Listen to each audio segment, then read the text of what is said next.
So we're just starting off with introductions. All right, well, great. So yeah, we're gonna go ahead and bring this meeting of the CAB to order, and we're gonna kick off because we have new faces, kick off a new era here. So let's go ahead and start with introductions, and maybe John, I'll kick it over to you, and we'll just go around the way, and we'll make sure to get folks in the who are just sitting as well. But yeah.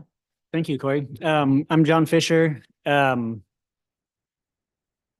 Other John here was asking my connection to the Corps, and I was explaining that I work as a structural engineer, and our office is right kind of by the Franklin Underpass.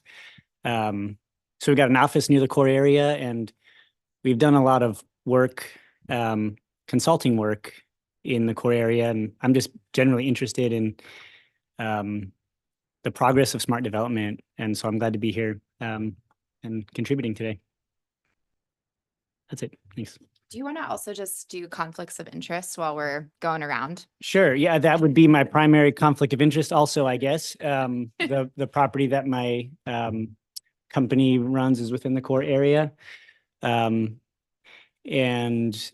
we do consulting work for private development clients who own property in the Corps, sometimes adjacent to properties that we are talking about. And so I suppose disclosing those more specifically as they come up, there's a lot of them, but maybe is helpful. Yeah, there's not really any like agenda items that are action items today, but just for context. Potential conflicts of interest therein, I suppose. Cool. My name is John Halen. I'm on site in Council Chambers wearing a maroon hoodie. I own Unofficial Logging Company, which is an axe throwing bar right at the edge of the Corps district, right on the border. So I qualify. And I don't have any conflicts of interest. I'm Kathy Austin. Well, you would actually, John. So Oh, okay. I have a owning. conflict of interest because. Yeah, you have a potential conflict by owning a business in the Corps area. Got it. All right. Yeah. And I, just so you know, Elizabeth, so Elizabeth, our city attorney, is here, and I did send out the conflict of interest memo to both Elaine and John, our new members, in advance of the meeting. Yeah. In case you don't have it memorized, my name is Elizabeth Oshel with the City Attorney's Office.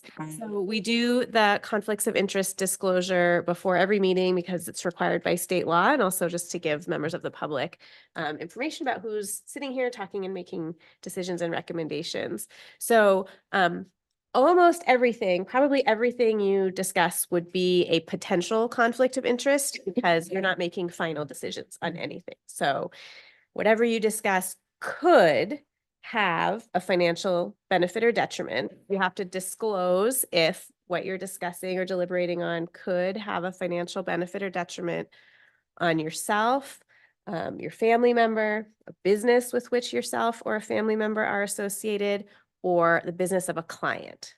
So it's pretty broad. And I think if you own property or have a business, you could be eligible for some of the assistance you're talking about, or benefited by some of the projects you're talking about. Those are the kinds of potential conflicts. All you have to do is disclose that you have the potential conflict, the nature of the conflict. You don't have to get super specific. And then you can carry on and continue discussing whatever's on the agenda. And I'm usually here at every meeting and can answer She'll remind you questions. if you forget. Allie's great. She puts it on the agenda. So it's right there in front of you. So, any questions? Great. Nice to see you all. Thank you, Elizabeth. Okay, back to me. Kathy Austin, I'm an architect, very involved in the local AIA as well as sitting on the state board for licensing architects, but I try not to practice in Bend. I practice in other cities in Oregon. I want to avoid any conflicts of interest. And I sat on the city's Affordable Housing Advisory Committee for the last 6 years. And so I tend to represent housing issues on this board. And I think that's it. Yeah. Great. And I'm Corey Harlan. I am currently the chair of CAB, and then I'm also the city's and towns program director for Central Oregon Land Watch. Our reason for being, at least the program that I run at Land Watch, is that we're really here to help deliver complete communities to Central Oregon and to Bend. Complete communities, they're mixed use places. They have housing options for all. They have ways to get around that don't always require a car. So they're bikeable, walkable, rollable. They have nature nearby and in our neighborhoods. And so that's really kind of the door that we walk through in our work. And then specifically for the Bend Central District, this is a place that's been identified as an opportunity area. That means it's a really critical part of how Bend is going to grow well and with intention, especially with things like climate change. And, I think everyone saw the headline this week, we're one of the fastest growing places in the state. And so really just have a keen interest in really trying to figure out how do we unlock the potential of the Bend Central District and the core area. And there's a long history of our organization kind of identifying this place and really trying to uplift it and really build some momentum and interest from the community about a shared vision of what this place can become. So, and no conflicts of interest. Hey, my name is Eric Lint, with Strategy Program Manager with Cascades East Transit and COIC. I think I'm not a voting member, so no conflicts of interest as such, but we like to remain involved with long-range planning efforts and try to support city as we look ahead and making mobility options and connectivity in different parts of town, and not just buses, but mobility of all kinds. And just technicality, even though you're not voting, you would still declare the conflict that COIC owns a building within the core area. Franklin Avenue. I've been through this a couple times. I'm Elaine Fardella, and this is my first meeting, so I'm new to this group. I was an alternate or alternative a couple of years ago, so started in. I've always been fascinated with the idea of sustainability for a city like Bend. I recently retired from the Seattle Times. I was president and chief operating officer, and probably my most relevant experience is I was a mayoral appointed commissioner for Seattle Center, which is about a 52-acre gem in the middle of Seattle, which is the Chihuly Museum, which is the tall thing, the needle, we call it the tall thing. So that's my most relevant. I'm here to learn and to provide whatever I can and to support all of you in the good work and knowledge that you have. No conflicts of interest that I know of. Oh, she'll find one. Yeah. I am Dale Van Valkenburg. I am employed by Brooks Resources. My interest in the Central District goes back 16 years or more.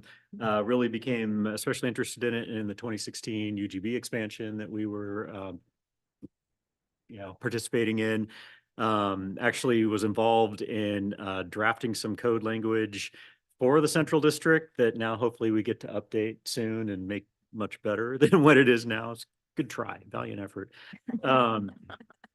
I've been on a number of city committees over the last 17 years, 18 years that I've employed at Brooks.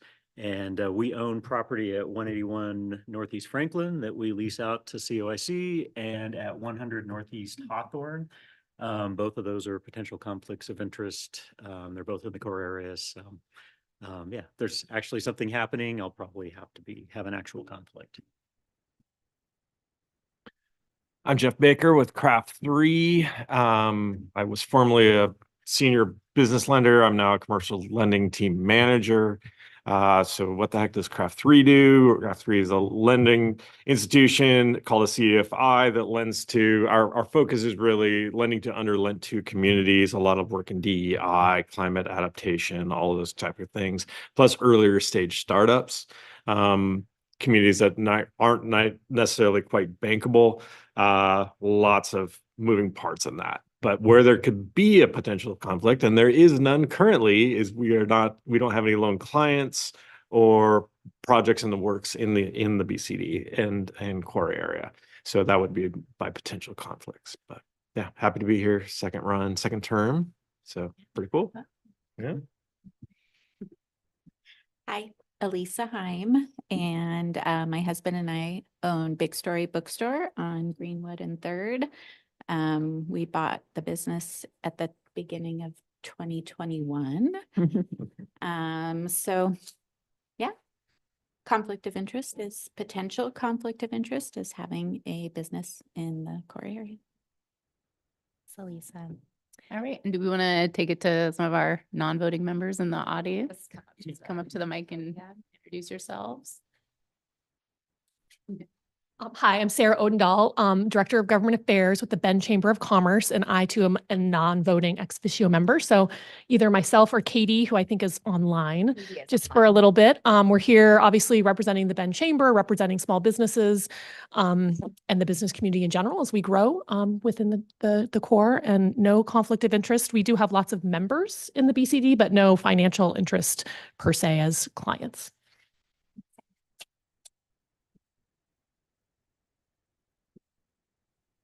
Hi, good morning. I'm Rachel Colton with Bend Park and Recreation District. I'm a planner with the district, and we're very excited to work with you all to ensure there's adequate parks and open space as we work to have more density within the core area. And at least right now, we do not own any property in the core area, but look forward to doing so or partnering with developers in the future. So, Jonathan, you want to pop on up to the mic? When you're up? Okay. So. And then just the only voting member that couldn't be here today is Elisa Chang. And so I think she's on some wild adventure journey traveling abroad. So good for her. But yeah, so she will be joining the board for future meetings.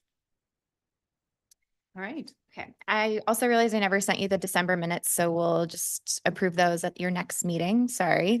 Okay.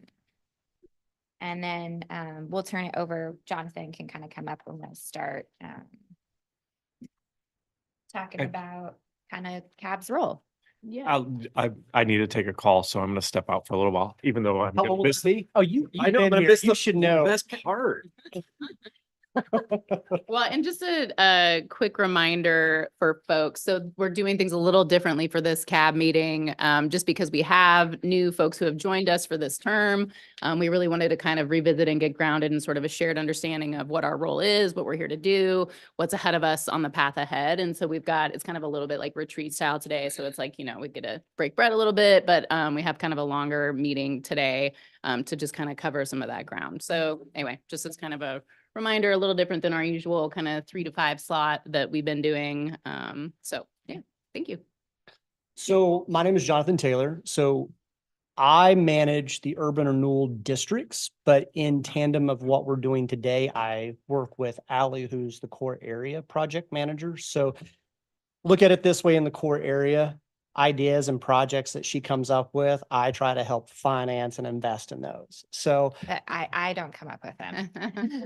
oh, but she does. But in addition to that, I also manage the Juniper Ridge urban renewal area and then the Murphy's Crossing urban renewal area. And as of February, I am spearheading, in addition with Elizabeth and Allie and a couple of other individuals in our housing department, the incentives programming for the city. So whether that be housing, economic development, and or entrepreneurship. So today, we're going to talk about what urban renewal is. And the reason we're going to start with like an urban renewal 101 is that is your primary funding mechanism for what you want to do in the core area. So it's not general fund dollars, it's tax increment financing.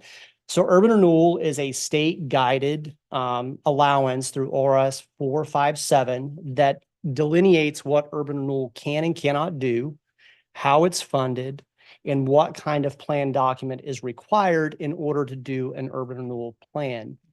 So it's authorized by state statute, which most of our economic development tools in the state are, but it's also guided by our local plan document. So I don't know if the new members have taken the opportunity to look at our plan document, but what Allie and I were talking about yesterday when we were just kind of with our Parks and Rec, if you want a one-on-one with Allie and I to go through the intricate details of the plan document and more intimate details of how these things are funded, because urban renewal can get just a tad bit complicated at times, we'll be more than happy to do it as a group or one-on-one individual sessions. But so ORS 457, it delineates a boundary, how it's established, and how it's funded. So it's an economic development tool, and it only is to use to be prevent and address blight. And blight is listed as 5 key aspects in the state statute, but within those 5 key aspects, there are like delineations. So for example,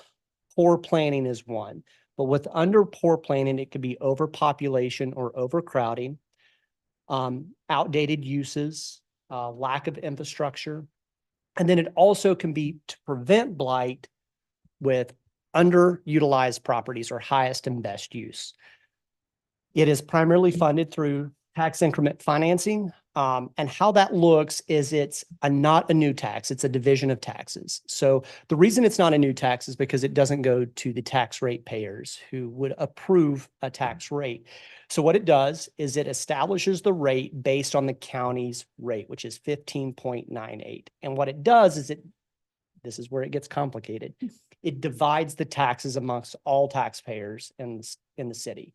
So this is where it gets confusing for somebody that may not live in the core area or Juniper Ridge or Murphy's Crossing. So if you live on the west side, maybe near Bend Athletic Club, and you open your tax rate bill in July or August, you will see 3 line items that says Murphy's Crossing Urban Renewal Area, Juniper Ridge Urban Renewal Area, Core Area Urban Renewal Area. But it's not that you're paying the tax. It's the taxing districts that forego those areas of division of taxes. And so the assessor divides that amongst everyone because that's how state statute is applied. So you're not paying for core area. The taxing districts are losing their or foregoing their portion of those taxes in those areas, but it's the way the assessor has to divide it because it's easier for them. Increment is generated only in 2 ways: 3% growth, that's annual, it's established by ballot measure 50, or substantial improvements to the parcel or area. So for example, we'll use Juniper Ridge because that's where most of our development is occurring right now. The Costco is going to go in the Juniper Ridge. It's going to go on a greenfield development. So what happens is that development, that substantial improvement, whatever the base rate was for that parcel, let's say it was $1,000. The new increment is $4,000. So a total tax rate bill of $5,000. That $4,000 is going to go to urban renewal. That $1,000 is going to continue to go to the tax rate payers because it's a frozen base.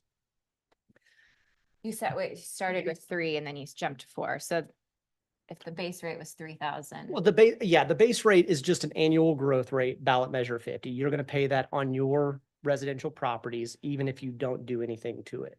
But a substantial improvement would be a development of some sort. So you add an ADU, or you build a business, or you do 10 improvements on your business. Any kind of added improvement increases the value. So basically the phrase of prevention of blight is areas that by reason of deterioration, go back one. Sorry. Faulty planning, inadequate and improper facilities, deleterious land use, or existence of unsafe infrastructure or structures, combination of these factors. So it's pretty broad, but the 3 things is safety, health, and welfare of the community. Any questions? This is okay to ask questions because we got like all morning. All right. How long, it's 10 years that, or for what length of time is the tax deferred from the city as a whole versus the tax? Great question. So your plan document, the core area is 30-year plan. 30. So the taxing districts forego their increment. They still get a frozen base, and we'll go to it in a second. Of, let's say $1 is frozen in 2020. If by every year it goes up 3 cents, we get that 3 cents, they continue to get the division of taxes for that $1. And we'll get into a second, who do we serve? But for example, Salem has one that's only 8 years. There's some that are 25. Madras, I think, is 30. Their new housing, urban renewal. Redmond had a 15-year once. It's just depending on what their advisory board suggests, what their planning commission recommends, and what ultimately council decides to do.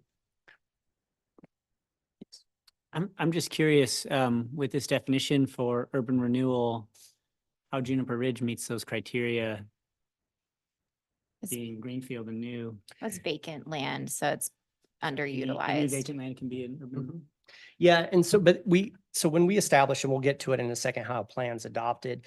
So if we see that, for example, in Juniper Ridge, or at least in Bend, at the time when Juniper Ridge was established, 40% of dedicated employment land was undeveloped. And so that's not meeting our highest and best use of employment land development. And so what ends up happening is we partner with our taxing jurisdictions and say, you know, we're not getting a lot of money on this land and we need to develop it in order to increase the value. So that's usually what urban renewal has primarily been used for, is employment land development. And given the light of our housing nature, the state has allowed the expansion of the definitions of urban renewal to provide housing or to address overpopulation or overpopulation and overgrowth in an identified area. But for Juniper Ridge, there were no utilities or infrastructure for that employment land.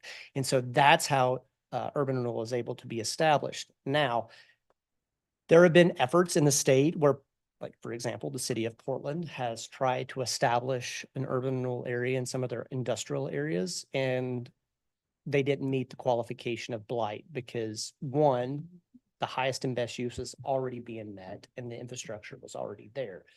But then if you go across the street to where they're thinking about like the MLB stadium, that is vacant industrial land. It's underutilized. So it's a primary candidate for blight. Could you speak a little bit to the Murphy area? We approved a rather large amount of affordable housing there, but my understanding is that because it was a TIF district, made it financially feasible to do the project. Can you explain a little bit how that helped affordable housing? So usually when an urban renewal is established, we want to use TIF. We recommend to our council that TIF should be broad-based, right? So it's, I'm going to try to use two examples without getting confused and bouncing around. So in Murphy's Crossing, the affordable housing was nonprofit. Nonprofits do not pay property tax. So therefore it's not increase increment. So we don't get any money off that. But what ends up happening is we established an urban renewal district that incorporated Walmart, Safeway, some of the new development that occurred on the south side of the outlet malls or the outlet malls and some of the redevelopment of the tenant improvements of that. So that generates increment. So what we ended up doing is we took the increment generated off-site of that nonprofit housing development and used to pay for the infrastructure to the nonprofit development.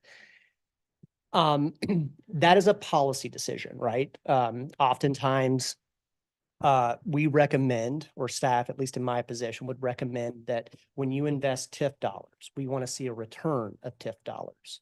And the reason being is we have two primary people that we serve. Our shareholders are the taxing districts, right? They forego their revenue in order to get a return on that time that they don't get. So we want to maximize the rate of return over the course of that plan for the school district, for the county, for Parks and Rec. Because if they're going to give up, let's say, $1 every year over 30 years, but they still have to provide the same level of service without added revenue, we want to make sure that when that plan document expires, they get a larger financial return to do more things in the future. That's one of the reasons why we consult and confer with our taxing districts. Does this plan look good to you? Does this meet the objectives that you're trying to do, not within the 30-year, but within the 100-year plan? Urban renewal isn't a bank, it's an investment portfolio, right? And that's what we're trying to pivot back towards. It's not where just because we have $1 million in the bank, that doesn't mean we spend $1 million next year. That means we find opportunities to return. Well, and Jonathan, just not to oversimplify it, but I think what is important here is that there was a core area plan that was created, right? Great plan, great vision, right? But like, how do you actually implement that plan? How do you actually start to make things look, feel, function differently? And that's what this TIF is allowing us to do, right? It creates a revenue stream that we're then able to reinvest in the district for 30 years. And so that's really what this allows us to do, is to take that vision and that plan and turn it into something that's real. So just I don't think that's oversimplifying it too much, but I think that's at like the heart of it. Yep. Yeah.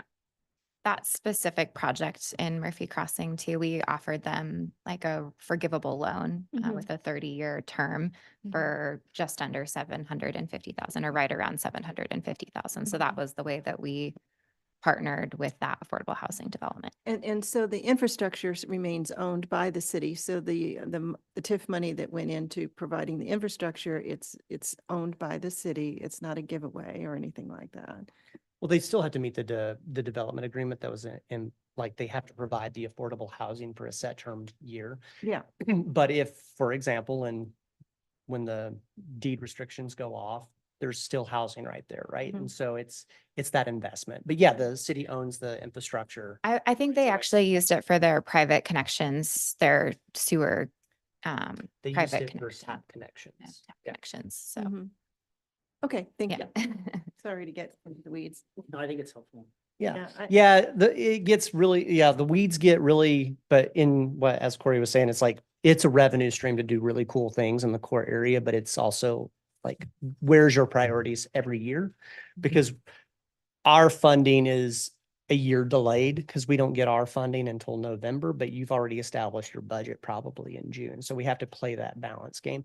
But as I was saying just a second ago, the shareholders are our taxing districts, but our customers are our tax rate payers. So trying to think of an example, the Hawthorne overcrossing, right? So that's going to benefit the businesses and residents, but in the end, the 30-year plan should return financial commitment to the tax rate payer or the taxing districts. Real quick, why use urban renewal? Oregon has very limited economic development tools. And we have one source of primary funding that's apart from special levies, and that's property taxes. In Oregon, because it's just a property. Okay, just because now I'm all messed up again. We have very limited tools in economic development because of the one revenue source of property tax. And since we don't have like sales tax rebates, we don't have like other states, basically, Washington has sales tax that could be dedicated to economic development. Utah has special levies for property tax that go to economic development. Ours is just primarily tax on the property, which then if we use urban renewal, it's the increment. So we're not depriving the taxing districts of their already frozen base, but we can use that increment within the confines of ORS 457. As we know, every city is struggling right now to fund the necessary liabilities. I Fire, think it should come back. fire, police. In most cities, Ben's unique, but for example, in like Salem or Portland, a lot of cities have to pay for their parks. They have to do a lot of other things that require financial commitments. And then with our housing and transportation issues, those unfunded liabilities get larger and larger. So this urban renewal allows the cities to maintain their revenue stream that is a frozen base, but then helps direct the TIF dollars into infrastructure investment. And because it's allowed by ORS 457 and it's very narrow, our taxing jurisdictions, when we partner with them, are tax rate payers. They say, because it's primarily used to address blight, my property value will go up eventually. My businesses will become successful if the transportation is there. And then now with housing, we can address some of the community crises that are occurring, both affordability, access, and then in addition, you help entrepreneurs have startups that may have had barriers to access. Thanks. So how is it funded? And I specifically took our core area revenue and used it. Okay, there's my mouse. So in 2020, we froze the base for our taxing districts, and this is represented by this bottom blue bar. And what that means is for every, we'll just say $1 to make it simple, when $1 was established, the division of taxes would go to the tax districts. And we have a good graphic on our website about how that works. So basically 41% or 41 cents of every dollar goes to the school district. 21 cents goes to the city, and so forth on down. When we establish that base is frozen, and then every increment based on the 3% growth that occurs or the substantial improvement goes to the urban renewal. In this case, it's the core area, which is represented by the kind of beige brown. And this is the actual numbers up until our forecast of 2037, which when MUPTI expires. And so Cumulative revenue over the next couple of years will be around $8 million. And then when MUPTI expires, yes. Sorry. MUPTI is a temporary tax exemption and then it goes away? Yes. For 10 years. each individual project, it's a 10-year exemption. So after 10 years, that property starts paying full. Thank you. Okay. And so that increment that was generated on MUPTI will go directly to urban renewal because these were applied to in the urban renewal core. And so that'll drastically increase the revenues for CAB and Borough to do the projects within the core area. And then, we have a forecasted 3% growth over the next several years. And then when the plan terminates, all that increment, which is kind of in the blue checkered box, and then the frozen base all goes back to the taxing districts. So it's that long-term investment. And that's one of the reasons why the plans include parks, trails, open space, transportation, housing access, developer assistance. It's broad-based because we could use the housing assistance to do workforce housing for schools or parks or major employers. Parks, trails, open space. It's helping identify where we can partner with Parks and Rec to build these things. Infrastructure, which is for business development. And then, but all of our districts right now are within the city. So that's, if it complicated, but if it's outside the city, we'd have to go to the county and blah, blah, blah. Questions? You're going to be covering MUPTI later on the agenda. Yeah.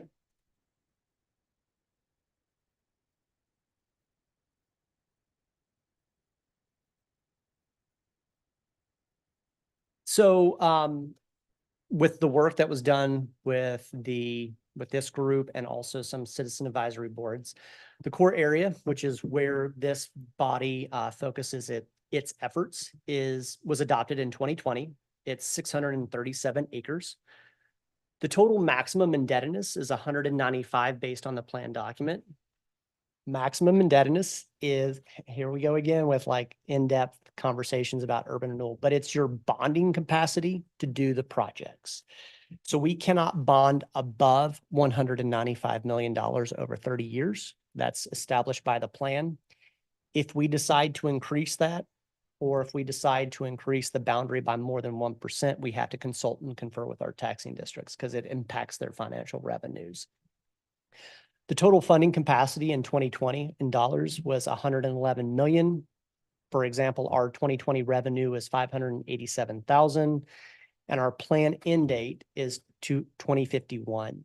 And even though our plan end date ends in 2051, we have to make sure that we have retired all the debt by 2051. So what that means is if in 2045, we need one more project, right? And it's going to cost $12 million, but we only have 7 million that we can bond against. We can't do that project. So we have to have enough time to close the debt by 2051. We can ask for an extension. We can consult and confer with the taxing districts. Like, let's say 4 more recessions happen between now and 2051, and we're not meeting the required obligations. We are allowed to extend the plan length, but not the maximum indebtedness. We just have to, we can't take more money from the taxing districts without consulting and conferring with them. That's a major plan amendment. Yep. And we'll get into that in a second. Jonathan, question. Yeah. Is there a timeline restriction? So for 195 million is over the 30 years, is there any particular apportionment that happens for a timed period? Can you spend it all in the first 5 years? If we had the cash flow. So if we had all the cash flow, let's say we had 6 new major industries located in the core area that got us to 195 million in 12 years, we have to close the plan in 12 years. Got it. We can't go above Got it. 195. Got it. So it's linked to that. Yeah. plan. Got it. Thank you. But We're not on that trajectory. General. But to the second part of your question, if we didn't have the capacity right then and there, as long as we meet cash flow in terms of debt service, we can take out as many bonds every year as we want. So for example, right now, we have $8 million committed to transportation between now and 2031. When we bond against that, and we'll get into a dollar breakdown in a second, we have to maintain the legal, administrative, and public requirement portion of the dollar. Then we have the debt service dollar, and then what we have a reserve requirement, and then we have the leftovers, which could be your programming. Got it.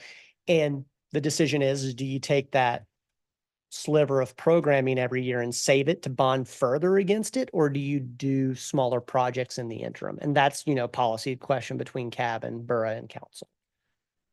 Good question. Helpful, thank you. All plans are done in these 4 categories. So anywhere you go in Oregon or any plan that we adopt in Bend will have to have these components. The plan goal has to have guiding principles. Oftentimes it's established either through like what we did a core area project plan or a comprehensive plan or all of the above. It has to have project categories, which are broad spending buckets. And then within that are kind of ideas of eligible projects. And then you can do amendments. So for example, if you wanted to change plan goals, project categories, and eligible projects, that's just a simple resolution to change. But if you want to change anything that requires, let's see, we'll start with a substantial amendment first because that's the hardest one. By law, if you increase the boundary by more than 1% of its original acreage, you have to do a substantial amendment. And that looks exactly like plan adoption. We have to go to borough to request it. The planning commission approves it. Then it goes to the taxing districts for consult and confer. And then it goes to city council twice, one for a public hearing and one for adoption. If we establish or increase the maximum indebtedness, the 195, has to go through the same process. But if we wanted to extend the life of the plan, that's a minor resolution, which is just a simple adoption by borough. Or if you wanted to change the eligible projects, minor amendment, just a simple resolution by borough. So it'd be recommended by this board, it'll go to borough, and so forth. In the state of Oregon, because Bend is above 50,000 people, we have a limit on how many acres can be within an urban renewal district in total. Same thing with our assessed valuation. It cannot be more than 15% of the entire city's acreage, 15% of more than the city's assessed value. So that includes Juniper Ridge, Murphy's Crossing, the core area, and any other future urban renewal areas. It cannot go more than 15%. Where do we currently sit? 7. We are far under any of the limits. And another question I have, so if it's 1% or more, you have to go through that whole process. Yep. Could you theoretically expand by 0.99%? Yes. And then is there a time limit between those? So it's cumulative. So you can't do more than 1% of the original acreage. Got it. So for example, if you did 0.1% every 9 years, Yeah. as long as you don't hit that 1% total, you go through the simple process. But as soon as you hit 1.1, that 0.1% goes to the taxing district. Got it. Yeah. And Jonathan, I just want to do a time check because I'm not quite sure where you are in your presentation, but I think we've got like 10 more minutes maybe for this agenda item. Okay. Thank you. Just a question on the major amendments with the consult and confer with the taxing districts. Do you have to get 50% of them to agree? No. So by law, consult and confer is we will send them the plan document. They will review the plan document. So it's every taxing district. So I think there are 11 that overlap in the core area. So we would send the plan document to 11 of the taxing districts. They can review it, provide comment, and then submit it back. And then council can say, we approve that comment, we reject that comment, or we don't acknowledge that comment. And so that's it. They don't get a vote. Yeah, we'll speed now. Thank you. So there is a report to the plan, another complication, right? But the report is just the identification of the overall implementation of the plan.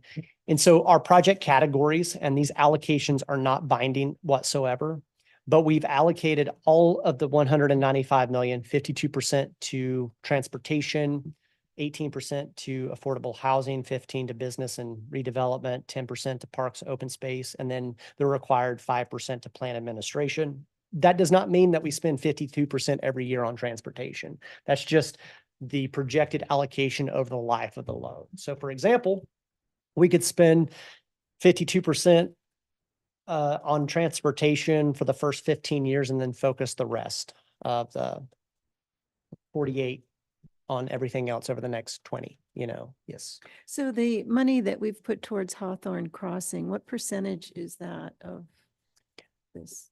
So that's 3 million. So 3 million of 100.5. So Well, Not much. of 195. 195. Yeah. So Okay. pretty negligible. Okay, good. And I'm trying to claw that money back.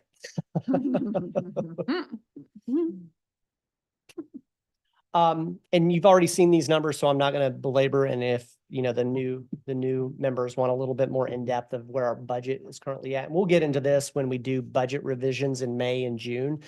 But our green was the adopted biennium budget projection. Because we've had slower growth rate in the core area, we're having to readjust some of those numbers. So we're coming in a little bit lower than what we would like and have anticipated.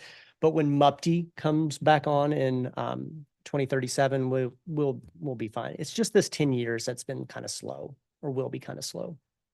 And I think as small business owners, you see it in the market as well. I broke this down. So this is between 2020 and 2030, our TIF dollar breakdown. So about 42% are allocated to transportation right now. 37% are legal administration and compliance. 20% are to reserves, and then that small sliver is your program and expenses for the next couple of years. And this can change at any time based on policy recommendations. This is just what the last biennium budget has allocated and we're bonding against. But the only thing that will not change are these two right here for right now. So basically a little over half our dollar per dollar will be going to transportation, and then the required legal administration and compliance. So there are 3 things for expected outcomes for TIF investments. Your first and primary is to ensure a financial return on TIF investments. And that doesn't mean every project has to make a return. That means your overall investment portfolio of the plan should be returning a 2-to-1 ratio, because we want to honor the forego commitment to the taxing districts. It's a sound investment principle, and 2, it helps cultivate trust between us and the taxing districts, because if they get a greater return in the end, they understand that what we've tried to do is maximize their dollars and time. We have to address blight and enhance community welfare, and then we have to achieve planned projects in accordance with a comprehensive plan. Planned projects can change over the next 30 years, but if we do a plan over 30 years and don't change it or adapt, and we only meet 1 out of every 30, 1 out of every 30 projects, that's not a good, we didn't do what we were supposed to do, and it doesn't cultivate that trust, and we didn't invest properly. I think that's Ellie's now. Yeah, so I'll run through this pretty quick, but just wanted to kind of highlight the role of the Core Area Advisory Board and your role serving on it. So we set up the Core Area Advisory Board, or council, and the Bend Urban Renewal Agency set up the Core Area Advisory Board to primarily be an advisory board to the Bend Urban Renewal Agency. So you're kind of the only advisory board that's really focused on advising borough, who, if you're not really familiar with borough and city council, borough is the same membership as city council, but they're technically a separate agency and body. So that when they convene as borough, city council kind of takes off their city council hat. They put on their Bend Urban Renewal Agency hat. They convene as a separate entity. And so while it's the same membership, so it can get a little confusing. But legally, they're different entities. Who's the chair of borough now? Barb Campbell. Oh, Barb, okay. Yeah. And so CAB primarily advises the Bend Urban Renewal Agency on the implementation of the core area TIF plan, the allocation of TIF funds, how to maximize tax increment in the core area, the budget. So you kind of provide budget oversight, You advise on the programs and projects and any potential amendments to the TIF plan. So if we were to go through a minor or a substantial amendment process, we would likely bring that through CAB as an advisory body to recommend to Borough on the best recommendations for that. We set up CAB to also be able to directly advise City Council. So you can make recommendations both to Bend Urban Renewal Agency, but also to City Council for actions that would support implementation of the TIF plan. And so kind of unique in that way, but there's some kind of policy recommendations that fit under the Borough umbrella and some that fit under City Council. You don't need to understand when you're advising what the staff will help you in that decision-making process. So just kind of the major role of CAB that we see kind of in alignment with your work plan is really reviewing those revenue updates on an annual performance. So every October, we get an update on what the tax increment forecast is for the core area, well, for all of our urban renewal areas. Review those business assistance applications. So we set up the business assistance program. That was one of those programs that Jonathan was referring to, the tiny sliver of your dollar. And then making recommendations to improve incentive programs to support core area, including business and development incentives, and to just be a general sounding board for projects and policies that would impact the core area as directed by council. So that's kind of where we have a development code audit project that we'll talk about later as part of your work plan. The city was recently awarded a grant to complete some climate friendly and equitable community rural planning that we see CAB being involved with as well. So again, policies and programs that really impact the core area and would impact the implementation of the TIF plan. And then just wanted to we are going to be electing a new chair and vice chair today to serve the 2024 year. So just really wanted to touch on kind of what the role of that chair and vice chair is. And we typically have the chair and the vice chair meet with staff prior to all of our CAB meetings to review the agenda, kind of provide direction and guidance to make sure the agendas reflect, the goals of the board, and help you achieve your work plan and that they make sense. And then oftentimes the chair and the vice chair will speak on behalf of CAB recommendations at both Borough and City Council meetings. And then the chair will facilitate CAB meetings, including our public comment period. And in the chair's absence, the vice chair would be facilitating those meetings. Any questions on CAB's role? A lot of you are already familiar with this, but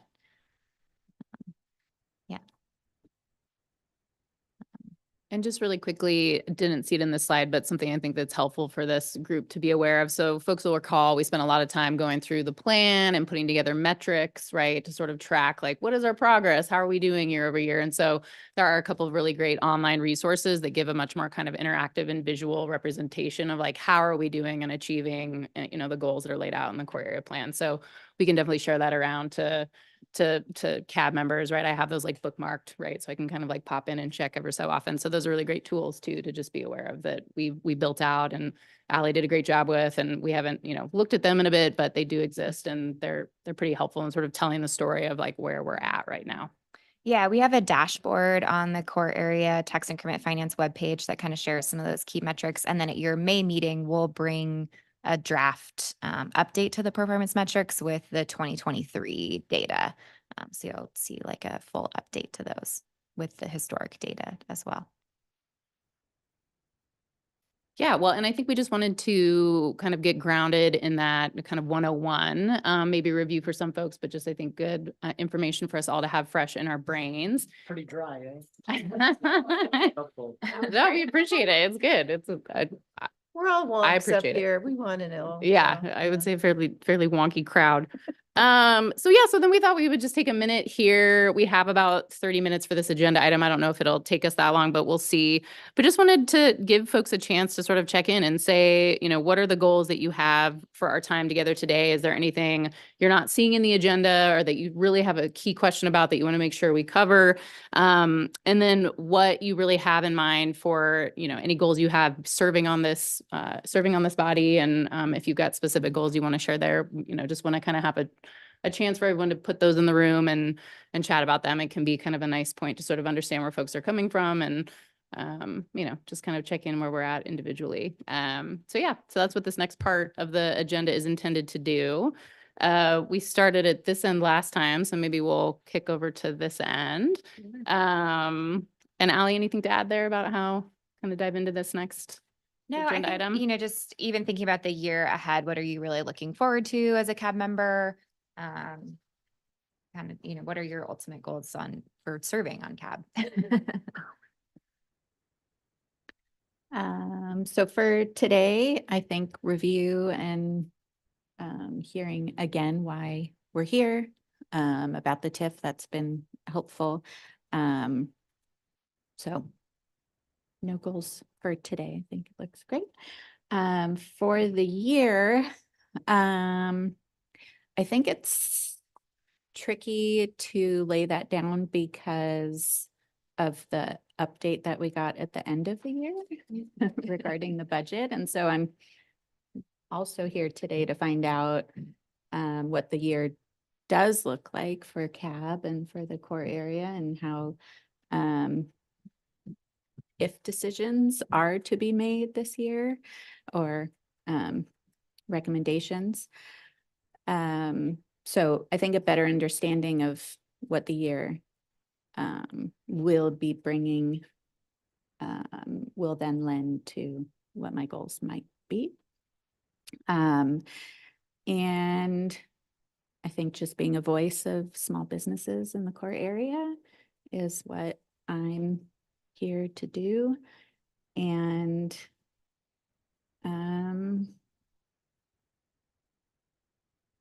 being first, I'm not really prepared. And Did great. Give me time to collect my thoughts. Thank you. yeah, right. At the end. Never said at the end. There's a lesson. I have something. Give me a sec.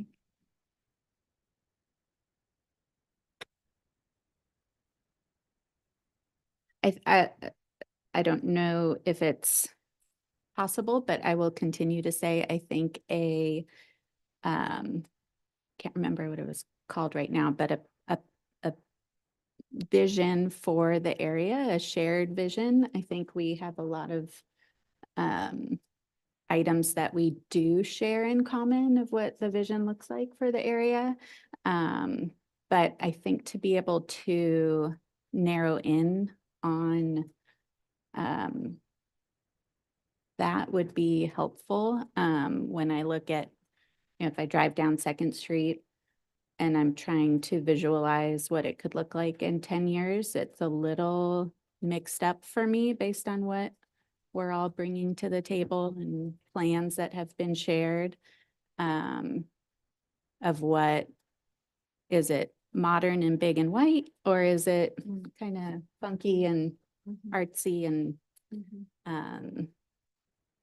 so that's unclear for me. And so moving forward, I think it'd be nice to have like a clear visual for me, along with that, just like written description of like the vision of what that BCD area looks like.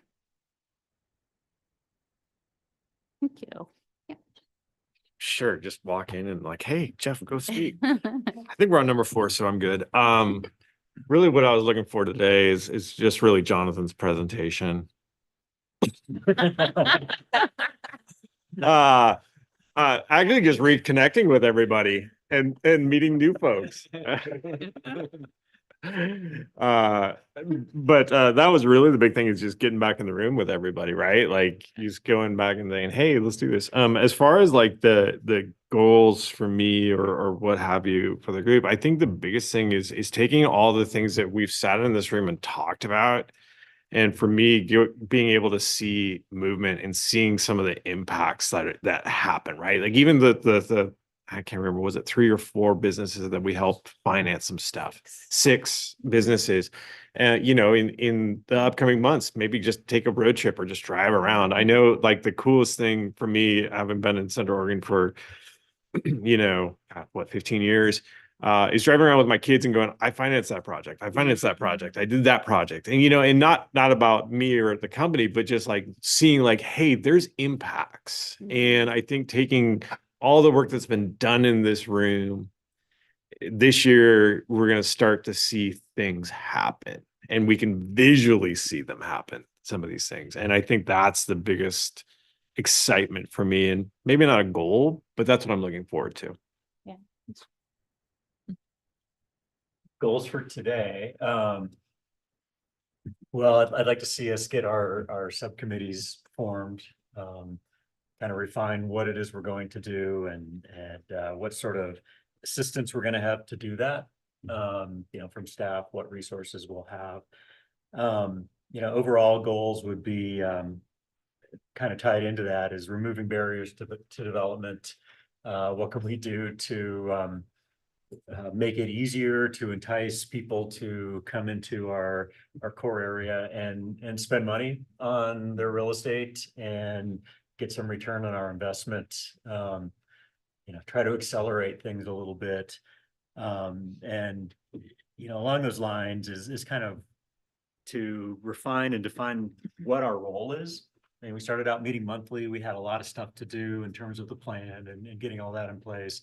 And it's kind of like, all right, well, no, we're just going to kind of sit and wait, and see what comes in the door. And I'd like to figure out how, and I know staff is out there meeting with, property owners and developers and taxing districts and having all these meetings, but as the advisory board, we're pretty passive. And how can we become more active? Can take people along on meetings from the advisory board. How can we respond to questions quickly? Really just how do we make efficient use of our time and staff time and everybody's time and get the most bang for the city's buck on what we're doing here. So that's my goal. Development recruiters. Yeah.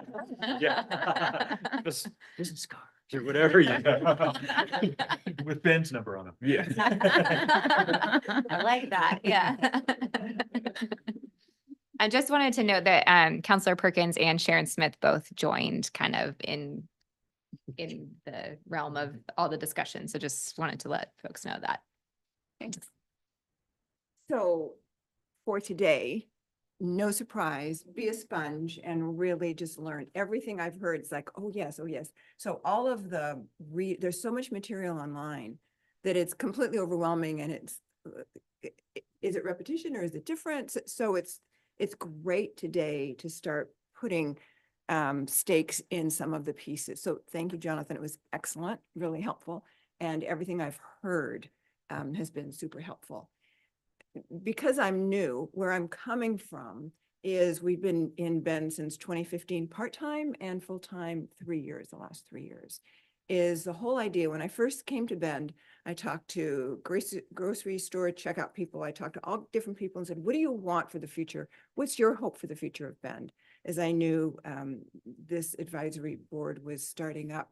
And what I heard consistently and what really resonated with me was sustainability for my kids for the future. So Bend does not drift towards a Sun Valley or something that is not sustainable and not here for our kids, our grandkids, and the future of this incredibly hearted town that's hearted with a heart. And the reason why I have so passionate about that is in Seattle, there's a community that's called South Lake Union, and it's where the Seattle Times headquarters was. We owned about 70 acres in that. It's right off of Lake Union. And there was a city vision of what this could be with parks, and not unlike BCD. There was not the effort that I'm seeing here in Bend to implement that. As a result, and I'm really listening, and Alyssa, kind of gearing off of what you said, it just really clicked in. As a result, Vulcan, so Paul Allen's company, and Amazon came in, and we have big skyscrapers. It's completely, it used to be industry, it used to be funky. Now I needed a guard to walk me to my car at night. But other than that, there was a lot of heart in that district. And now it is all skyscrapers. It is all sterile. And it's such a heartbreak in terms of what the community vision was originally. So my passion is to participate however I can to support the vision that is, I guess, becoming more and more clear for the BCD. Excellent. Did you want to prioritize voting members? We hadn't really talked about that. Are we doing full round robin We can for? do full round robin, yeah. Okay, yeah. Sure, okay. So again, my name's Eric Lint with Cascades East Transit. I guess I'll take this in a little slightly different direction. One thing I appreciate about this group is how responsive this is, even though it's, you know, a 30-year time horizon, we're planning big things. Looking back, we've had HB 2001, we've done parking reforms, and all of the work that's happening in this area is responsive to these kind of changes. So it's not just a static vision that was the vision of 5 years ago, but it's ever evolving to meet the changing community. And I think that's really thanks to the diversity of the members and your expertise in this group. So that's really important. And that's why I wanted to be here in person, is to get to know all of you guys. Normally on the Zoom call for these things, and I like being able to pop in every once in a while. So Yeah. thanks. Thank you. I think I'll just share, I'm hoping today, you know, my goal is just to kind of have us all meet and gel as a group, right? This is like a new chapter, new crew. So hope folks feel grounded in the work and, you know, more connected to each other. That's kind of the goal for today, I think. I think like big picture for me, you know, there's so much momentum and interest in the Bend Central District.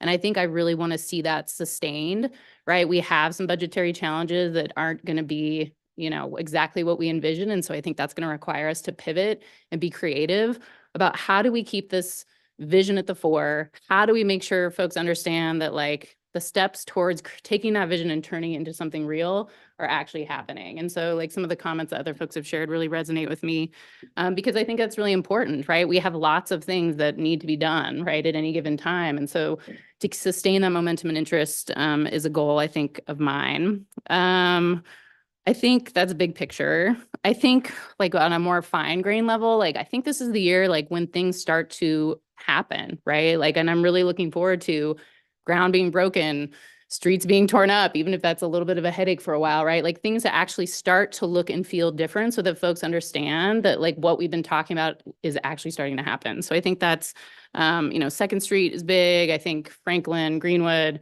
continued momentum on Hawthorne. I think all those things are just really important. And I think to the degree that like to Dale's point of sort of like, how do we like, how can we as a body do more? I think there's what we talk about in this room and we're meeting less frequently, but I think there's things that we can be doing in our own lives that really help keep that conversation and keep that energy flowing. So I think that's just kind of an observation. And then I think, you know, whether it's continuing to serve as chair or as just a member of this group, just really trying to help folks, you know, everybody make their voices heard. I think like in any group dynamic, we have folks who are, you know, happy to kind of jump in with questions and folks who might need a little more space and time to get there. And so just making sure that all of the voices in this room have a chance to come forward as they can. So those are some of my thoughts. Well, I'm happy to have been reappointed. And part of the reason I wanted to be reappointed is so that I could be on the Development Code Subcommittee. As an architect for over 30 years, I've worked with builder developers primarily and in mixed use and housing realm. But also before that, I have a master's in fine arts and was painting and teaching. And so I have part of my heart is with looking to see if we can't help and the creators stay in the Central Business District and make room for artists and artisans there. I have experience growing up in Alexandria, Virginia, where there's a huge thing called the Torpedo Factory, which was a torpedo factory in World War II and is now completely filled with artists and artisans. And the city supports it. It creates a huge amount of sales tax base for the city because it's a huge draw for visitors. And so if we can think more in terms of how can we develop our central core in a way that it's kind of like what Alyssa was addressing, is avoid gentrification, keep deserving businesses there that need to stay there, create a creative place for the arts to be there, and make it a place where people really want to visit, not like a bunch of skyscrapers that you were describing. So I'm at a point in my life where I am still working, but mostly I try to give back. And I've served on multiple technical advisory committees for the city about development, changing the HB 2001 code changes, the code changes that helped with our homeless population, the tree code that I was just on, all those kinds of things. I sort of have tentacles in all of that, and I feel like I have a lot of lived experience on how to get rid of barriers to development. I sit on the Ben Bulletin's editorial advisory board, and I really believe in communication and getting out to the public what it is that we're trying to do and how we're doing it. And a lot of I'm looking forward to our Mupti conversation, because a lot of the miscommunication on that and people not understanding what we're trying to do here is really important. So code development, removing barriers, keeping in mind our arts and avoiding gentrification, and then encouraging housing and mixed use as much as possible is my goal for being on here. And today is great to see everybody. I think one of the wonderful things that I've experienced on all the advisory committees that I've been on is the differing views and viewpoints of the very interesting volunteers that we've had on these, because we all learn something from listening to each other. And the result is so much greater than the sum of the parts. And I feel that that's happening on this committee, and look forward to another couple of years on it. So that's it for me. Thanks, Kathy. This is John Halen. I've had a lot of coffee, so forgive me if this is a little rambling. I think what I look forward to on this board is like Eric mentioned, it's a long timeline. And, I've put my roots down in this community, and I plan on dying of old age here. And I look at this committee as having a hand in making sure that structural flaws that we see in other cities that make it unlivable, we have a chance to correct that. As someone who runs a service industry business near downtown, who has staff that live in their cars, as someone who uses the bottle drop every week because I turn in my bottles because I want my money back. I guess what I'm saying is I bring a unique perspective, I think, to this, and I hope that my unique perspective can help steer the core district into something that can benefit Bend decades from now. The whole idea of planting a tree that you'll never sit in the shade of. So that's my goal here. Oh, that's awesome. Thank you. I feel really thankful to be a part of this with everybody. I've loved everything I've heard from all of you. I think it's amazing to be a part of a community that cares so much. And I really do think that the core of Bend is deserving of our attention and our best efforts at our best future. And I look at it today and I see that we've got a ways to go. We've got some improvements to make. And I'm really curious about the forces that influence those things and how we can help, And so when we're talking about goals, I feel like I've been trying to be a sponge too for the last several years and understand how this works in terms of long range planning and community development. I do think one of the most important things is how we get around, how we move through the core. I like that the bulk of our TIF monies are going towards transportation. I think transportation is important.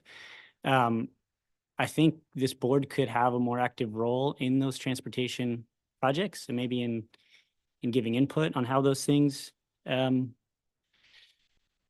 get done and are delivered. In addition to serving on this board, I chair my neighborhood association board, the Old Bend Neighborhood Association, which is right here and kind of borders the core area. And so I hear a lot from my neighbors, from the residents in this neighborhood directly adjacent to between Jackstraw and, the kind of Core Pine area and the Bend Central District. And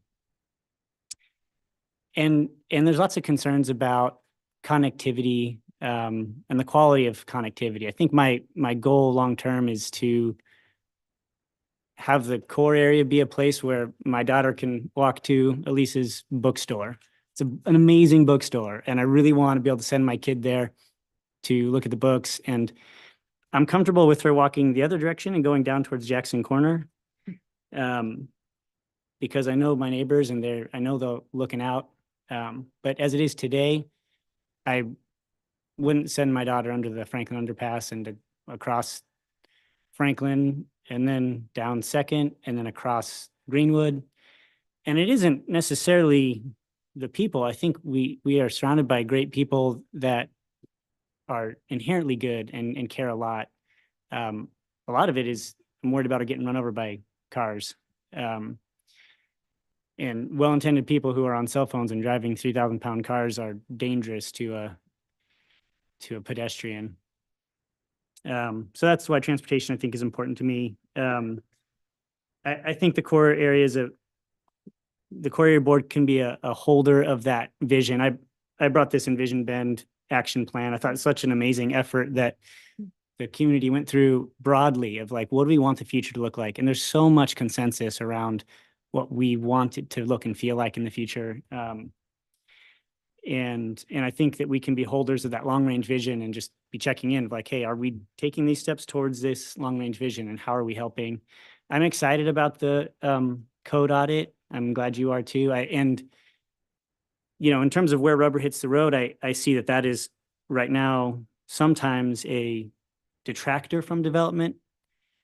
When we have too many barriers that are well-intended, but kind of don't empower local businesses to improve their properties. So I think that's a worthwhile effort to just have that conversation and zoom out and like, how are we as, I mean, you've served as an architect and you can see that you're part of the problem and part of the solution at the same time in terms of implementing good design and looking at the limitations to how that gets, in today's stratified culture, how that gets laid out.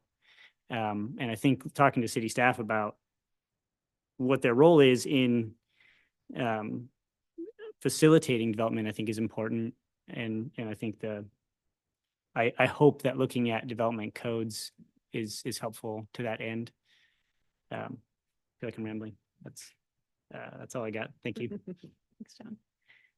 Okay, so we have some folks online. We have some folks in the room. Sarah, Rachel, if you would like to come up to the mic and sort of share your goals, that'd be great. Yeah. Hi, Sarah Odendahl at the Ben Chamber. For those online, I think, so much has been well stated here. It's kind of like ditto to, I think, everybody and the passion that everybody has for their unique perspective of the community. As the chamber, we do a lot of advocacy at the state level and at the local level. And so my brain goes to where are the barriers to development and investment in the core area to like flip the switch and make things happen? And how can we break down those barriers from a policy perspective? And so whether that's funding, whether that's code change, whether that's legislation, where are there opportunities to partner with you all, partner with the city to help break down some of those barriers and get things moving and keep that excitement going, to your point, Corey. So thanks, Sarah. Rachel? And then we'll take it to folks online if folks have any thoughts they want to share. Hey, Rachel with Ben Park and Rec again. So I'm excited to be here to see you all and to get excited about what we can have come to life in the core area. I think it is going to be a year of change and there's a lot of opportunities. I think for this year, a couple of things I'm really excited about are planning and partnerships. So I think the code audit's a great opportunity to look at how we can support development in the core area and ensure we have complete communities.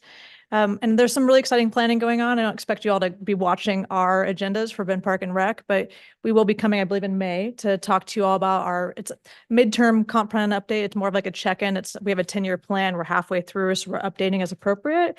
And one thing I'll highlight, I was just looking at our board agenda for tonight. We're running through the project list and prioritization. I can tell you, at least right now, our board needs to review it, obviously, and it's still in draft format. We'll come to you all for feedback as well. But we're looking at 2 park search areas in the core area.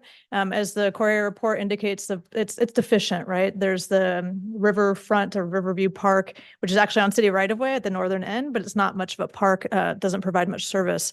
And those are currently proposed as high priority projects. So we see a real strong need to get parks. And as we were talking to Allison about yesterday, it's not going to look like our normal parks. We're not expecting these 4 to 6 acre neighborhood parks. We're going to be looking at different ways to work with you all in the community to provide those parks and open space services. So we're excited about that. And I'm also excited, I know the city got the grant for the Hawthorne corridor, and we think that provides a great opportunity to provide both better transportation and connectivity. We want to work with the city to explore whether a linear park might make sense, understanding it may not for financial or various other reasons. But what are those new kind of tools that we can look at to serve the community in that area from a transportation infrastructure perspective, and then also a parks and open space perspective? So thank you. Rachel. All right, and I can see Sharon, so maybe we'll start with her, but then I can't see who else is online, so Ally, I'll let you. Counselor Perkins. Katie's also Okay. online. If she wants to say anything too, but We'll start with Sharon and then open it if you could take the online folks. Thank you. Yeah, hi, Sharon Smith, and I apologize for not being at the beginning of the meeting and missed the opportunity to get to know some of our new members. I'm sure as we go along, we'll get to know each other a little better. A little bit about me. I work for the school district, so I'm the representative for Bema Pines Schools to this committee. I've lived in Bend for 33 years and have been a land use attorney for my career here. And I've been on a lot of community committees. I'm not going to bore you with the list. I'm currently also on the Oregon Transportation Commission. I have a lot of interest in making sure that our transportation plans for the core area are visionary and what we want to see for this exciting, artistic, entrepreneurial core. And I'm happy to be a resource as well as a participant in crafting that vision and making sure that we are staying true to it as we pursue the projects that we've identified. And just work through any of the financial challenges as we go and make sure that we all collectively work together to make this an amazing community. So that's all I have. It looks like Counselor Perkins.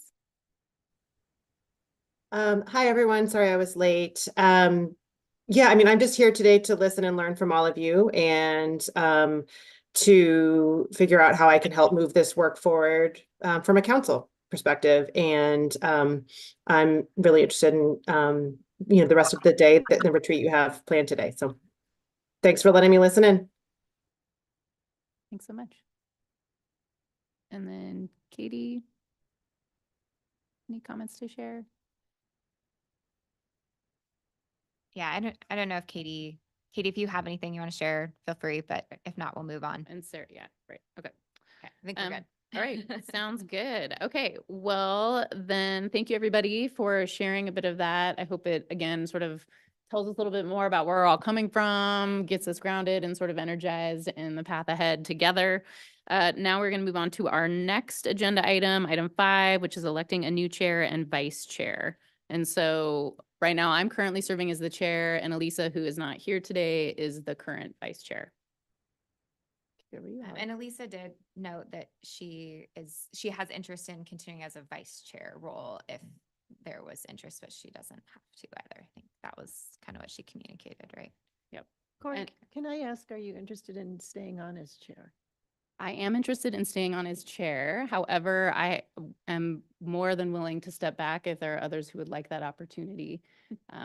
So I'm happy to do it. I'm also okay with not doing it and step back and give someone else a chance. I would nominate Corey. I think you've been an outstanding chair, and I think it's really helpful to have Seconded. somebody who doesn't have conflicts of interest and whose general goal is urbanization. And it's been a fantastic combination, and you keep us on time. So Yeah. I'll second that. I think you also do an amazing job at drawing out voices that need to be heard and keeping us on schedule. So. Yeah. Thank you both. I appreciate that. So, and then we can kind of get interest for vice chair, and then we can do one nomination. So I don't know if anyone wants to nominate someone for vice chair or self-identify as someone interested in vice chair. Seeing a lot of takers. I remember the conversation where Elise was interested and excited about that role, and I am happy to nominate her for that role. She's not here today. But I know she had some energy around that. So I think she'd be great. So I also don't think she would be overly insistent if anyone else wanted to take on that role. So I feel like I'm speaking for her now, but I guess I would nominate Elise, even though she's not here. Is there a second? I can second that. Okay, so I guess that was kind of like, maybe somebody can do like a motion for both Corey as chair and Elisa, unless there's like anyone that dissents from that general consensus for Corey and Elisa as chair and vice chair again. Yeah, and I know it's a little awkward, but please, like, it's fine, right? Like, so if you really do have like an interest in this role, like, just put it out there, like lean into a little bit of discomfort of like, it's totally fine to put that in the room. And if folks are interested in that, like, you should definitely, put it out there. I can let you continue to have all the glory. I feel like I did set a record. What was it? Like a 10 o'clock council meeting, 10 PM council meeting. That was a new record for me. Yeah, you're The whole selling it presentation. Okay. So do you need a motion? then? We need a motion. we need a for motion. Corey as chair and Elisa as vice chair in Okay. a second. I am going to move that Corey remains as our chair and Elisa as our vice chair. And Alicia Chang. Elisa Chang. Yeah. Oh, I'm Yeah. sorry. That's correct. Elisa Chang. Thank you. Elisa Chang. Yeah. Yeah. And do we have a second? I will second. That was Jeff Baker seconding. All right. And then a vote, all those in favor of the motion? Aye. All those opposed? That looks like a unanimous decision. Yay. Thank you for Congratulations. serving again. Thank you. Thank you, everybody. I appreciate that.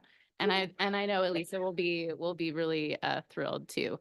And just a quick note, we do have 2 Elisas on this board. So I've heard some variations today. So it is Elisa. So just so folks are aware. I did just want to offer, mostly because I have to go to the bathroom. Yes. If we wanted to split the 15-minute break into like 2 7-minute breaks, we could also do that. And then I can go to the bathroom. That's That's okay. Permission granted.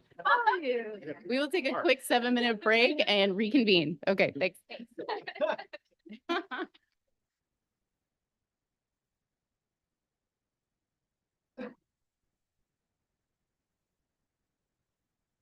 Eric, I wanted to ask. Yeah. What is CIT's kind of vision? There's a line. So yeah, Hawthorne Station is getting remodeled this summer, where we continue to let buses go. Yeah. So I'll be there. What's his name? Eric? Eric, yeah, he came to our neighborhood association meeting, was talking about the downtown mobility hub, which was fun. Yeah, yeah. Aaron Lindsay's. Yeah. It's one of those cases, kind of like the homeless shelters, right? Space. That's a piece of property the city that we can use. So that they can, as we build out this kind of stuff, I would love to get.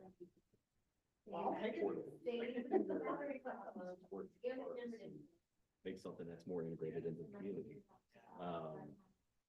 But for now, this is just demonstrating the concept of mobility hub as something more than just something that has those transitions. Yeah. Oh, I think it's, yeah, I mean, I think it's a good spot for it, I think it's a good try, like, let's see what sticks. Exactly. It's a pet program, we're putting stuff on after 12. But no, we've got a lot of with that. I mean, my good friend James Teeter, in college, together, was serving the board, and then I was on the group with him, Yeah, James and I work together, so we eat at water cooler all the time, and we were like, we don't both need to be on that board, right? I don't know, so, but not like officially considered. No, I went out years ago. It's kind of off the picture, so. I mean, I won't official. I believe in it. No, we're having another meeting. So So in very interesting situation because I've been. Yeah, we're good. We started them last night and then like. Chairing the neighborhood association board, which is that piece. We've been like working with the, and this is the issues we see is kind of understanding how to process. I'm really interested in like above. Because right now, our number one issue in our neighborhood, we hear all the time, is the volume of cut through traffic on Sidesburg, because it's a shortcut. Shortcuts here. I know, I was like. And so they're going down the streets. And so we're talking about, hey, when we put in a little bit, there's kind of, the neighborhood safety program.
Ally, when you decide to start the meeting up again, please let us know.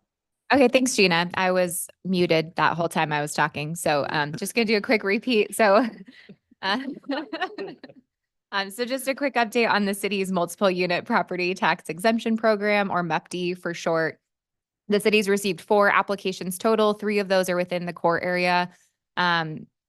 2 of those, so the platform and the Jackstraw project, both of which are within the core TIF boundary, have been approved by both the city and the school board. So they have been approved for the full tax dollar to be exempt for all residential improvements of those projects. And then there's 2 more applications that are still in review. So the Timber Yards Phase A, which I just found out last week has been named the Everpine project, will come to city council actually Wednesday of this week for consideration of approval.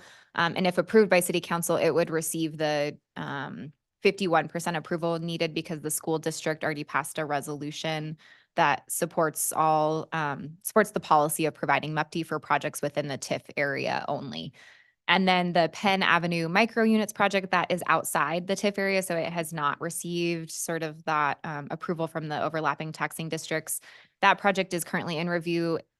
That project presents to the Park District this evening. If anyone's interested in showing up to another public meeting today, I will also be there. So will Rachel.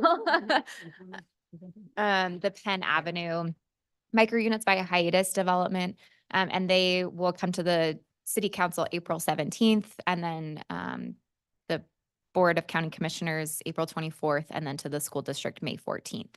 So that will be our last MEPT application that we anticipate in the near to far future. In February, the city council actually put a formal pause on the MEPT program until the city completes a comprehensive evaluation of all city tax incentives.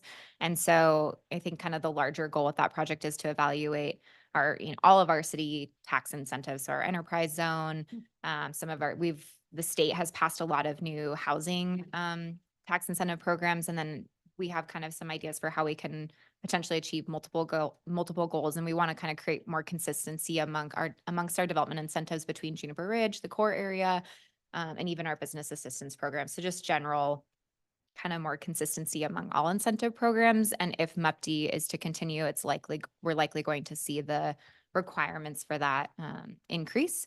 But we may be looking at kind of alternatives tools as well.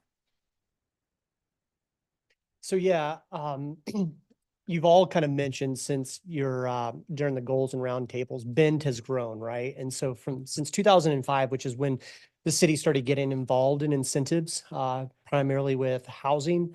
So since 2005 up until now, every few years the city sees a need and it tries to adapt as quickly as possible. So what I keep hearing, because I moved here in August, spent 7 years in Portland and everything. I keep hearing from long-term and lifelong residents of Bend is like, Bend's a teenager now. So we're in the adolescent phase of getting to be that adult of what we want to be. And so what staff has recommended after kind of learning from MEPT is we need a more comprehensive approach to our incentive policy like major cities do, instead of, I really do value how adaptive the city has been since 2005. That's pretty unique. Usually cities are very reactive.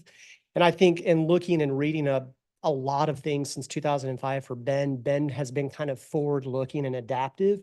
But now that we're getting to the point where dollars are limited, right? There's just no way around it. And so staff has recommended to council to, great ideas, but let's make a pause while we have this lull in development and really look at our incentive policy. And so what staff is looking to do, we're partnering with economic development and housing to do like a broad-based comprehensive analysis and strategic assessment of our incentives and what has been successful and what is not.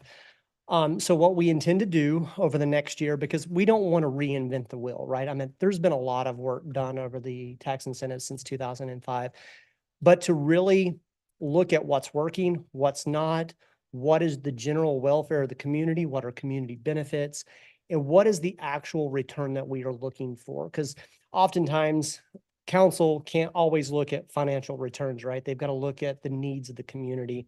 And sometimes they are counter.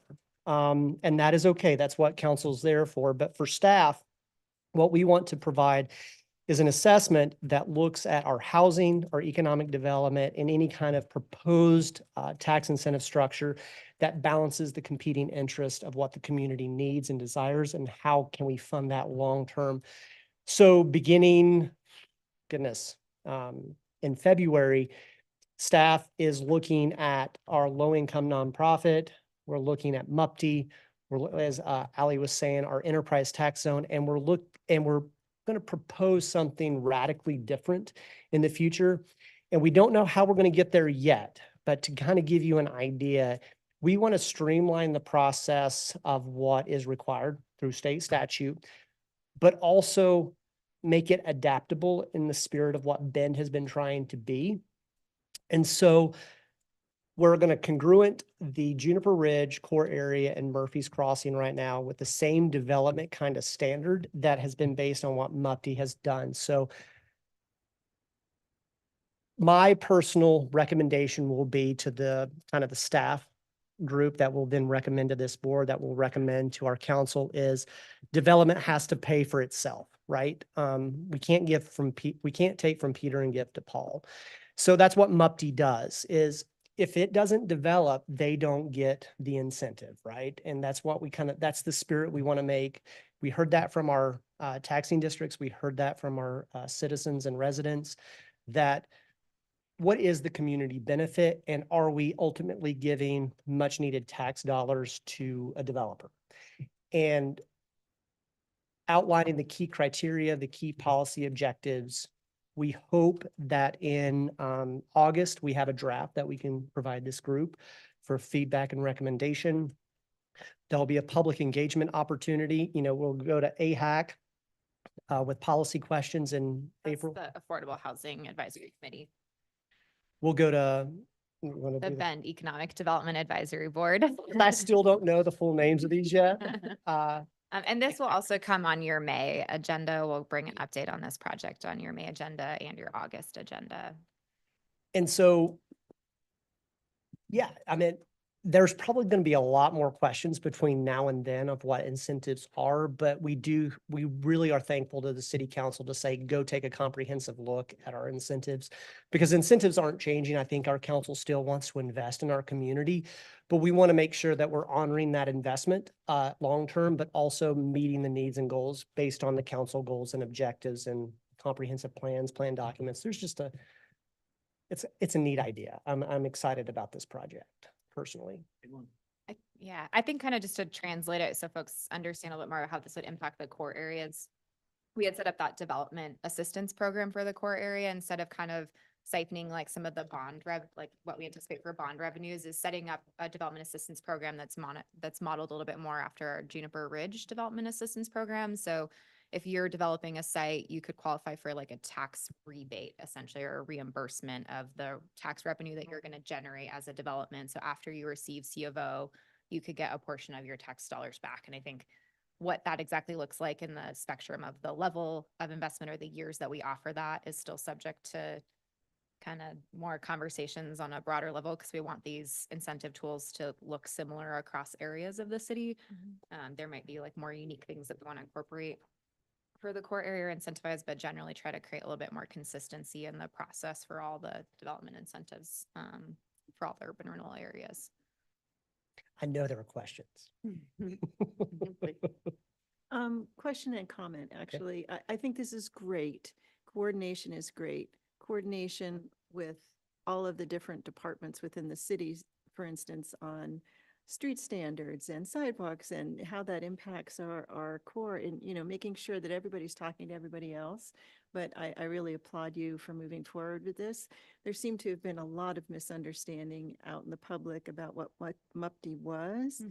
And you are going to be talking to AHAC, which is really important, because just as a comment, people don't understand the massive amounts of subsidy that's required to do affordable housing. They just think the developers can somehow create affordable housing when the differential is like $300,000 per door.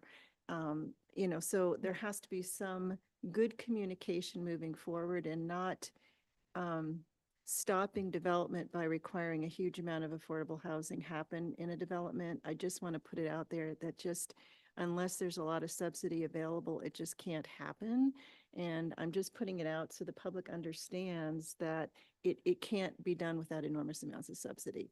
And so if in the cost benefit analysis, if it's seen that housing will help the overall situation, that for instance, in the Jackstraw project, there's a huge amount of housing being provided, but only 2 units being affordable.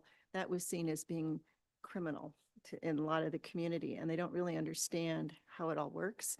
And being cognizant of how much increases in lending costs affect development is really, really important. And in multifamily housing, a lot of it is private money, and it goes up every time interest rates go up. It goes up. It's not fixed unless a bank is doing it, which is not that common these days. So just, I want to interject some realism into the discussion, and then be able to communicate that realism out to the community so they feel we're not giving dollars to developers to line their pockets, because that's really not what's happening.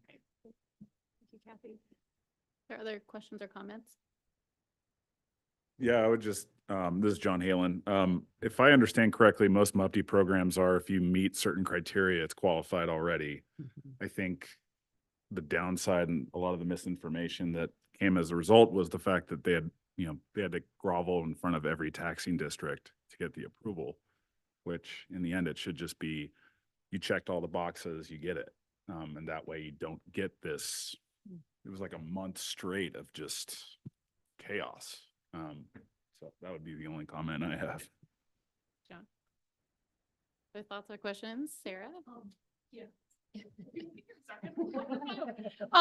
Sarah Odendahl. So I think I totally agree. Thank you, Kathy, for making those comments, and John. And we totally support like realigning and relooking at the different incentives. And so this is really exciting that you're undertaking this.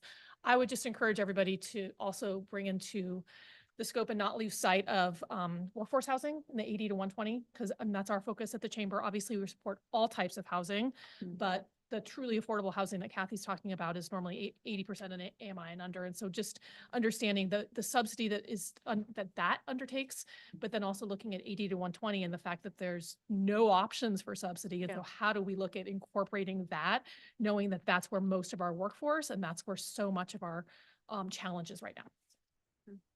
Sarah, I did confirm that the frittata is gluten-free. Okay.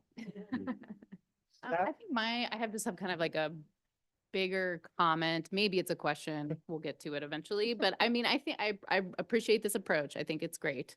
I think for me, where I see these very like different pieces nesting is under this umbrella of complete communities, right? We see it in this Envision plan. We have it for the BCD. We know like this is the model our community wants, right? When we think about how are we developing, like how are we growing?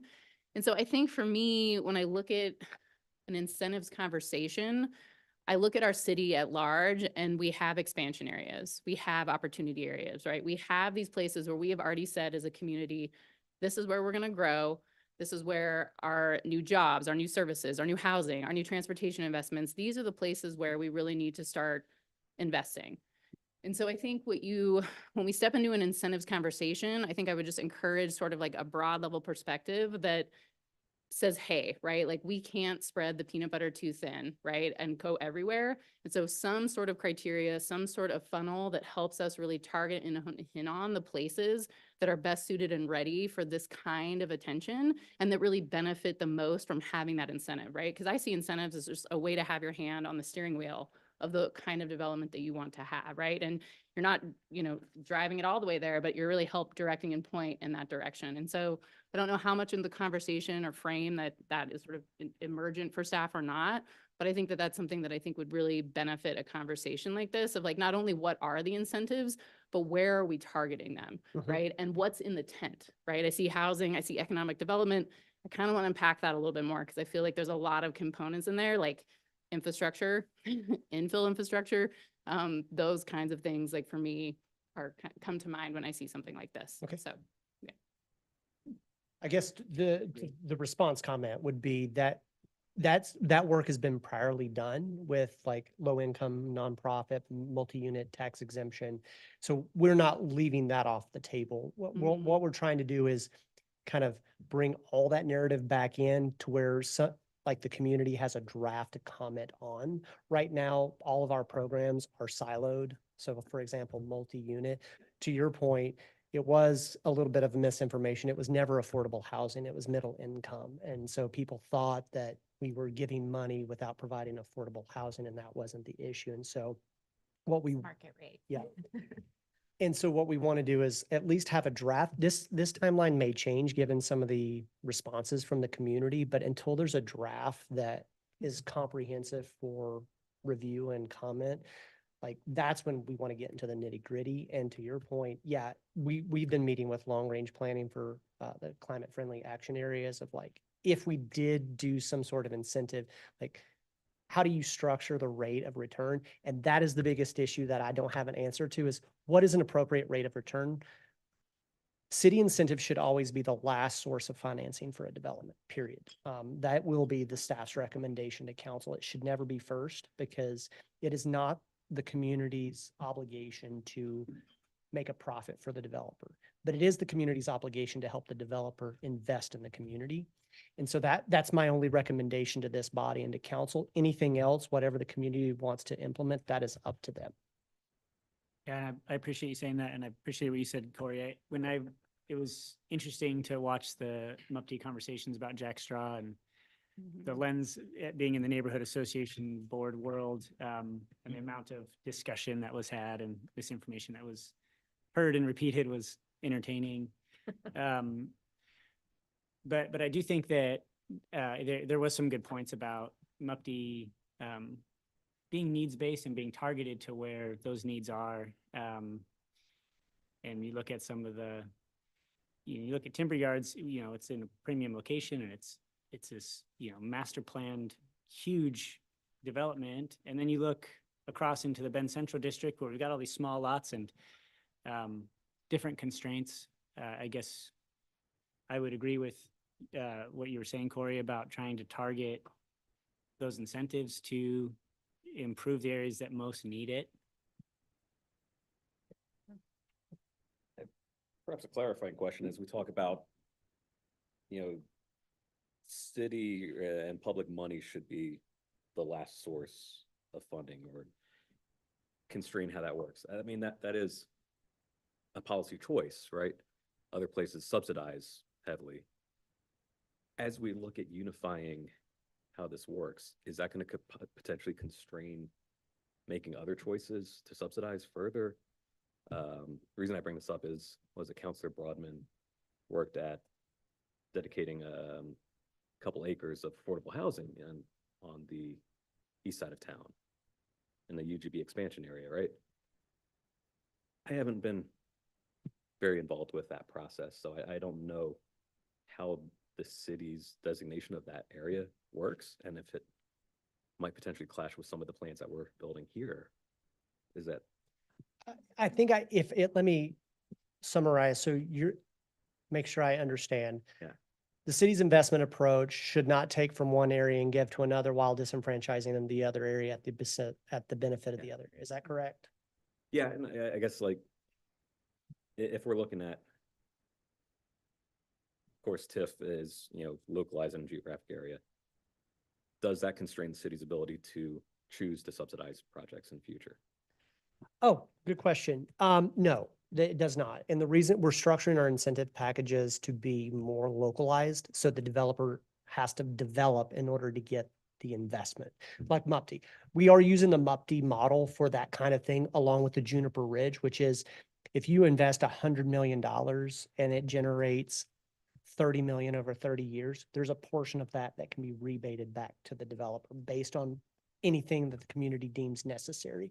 So that way, if like Councilor Mendez said, if the development doesn't happen, you don't get the incentive.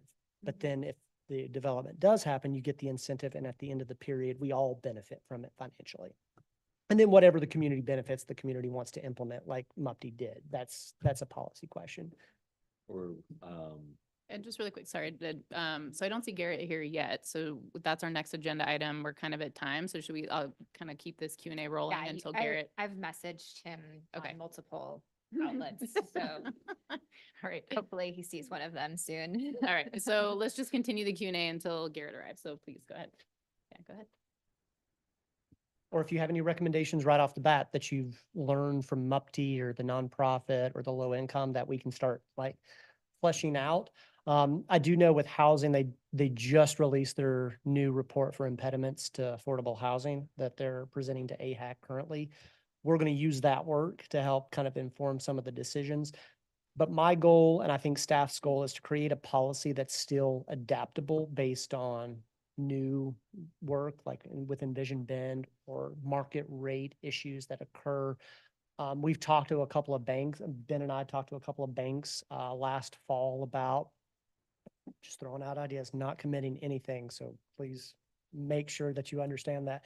But we threw out an idea that some other urban and rural areas across the country do interest rate subsidies for like.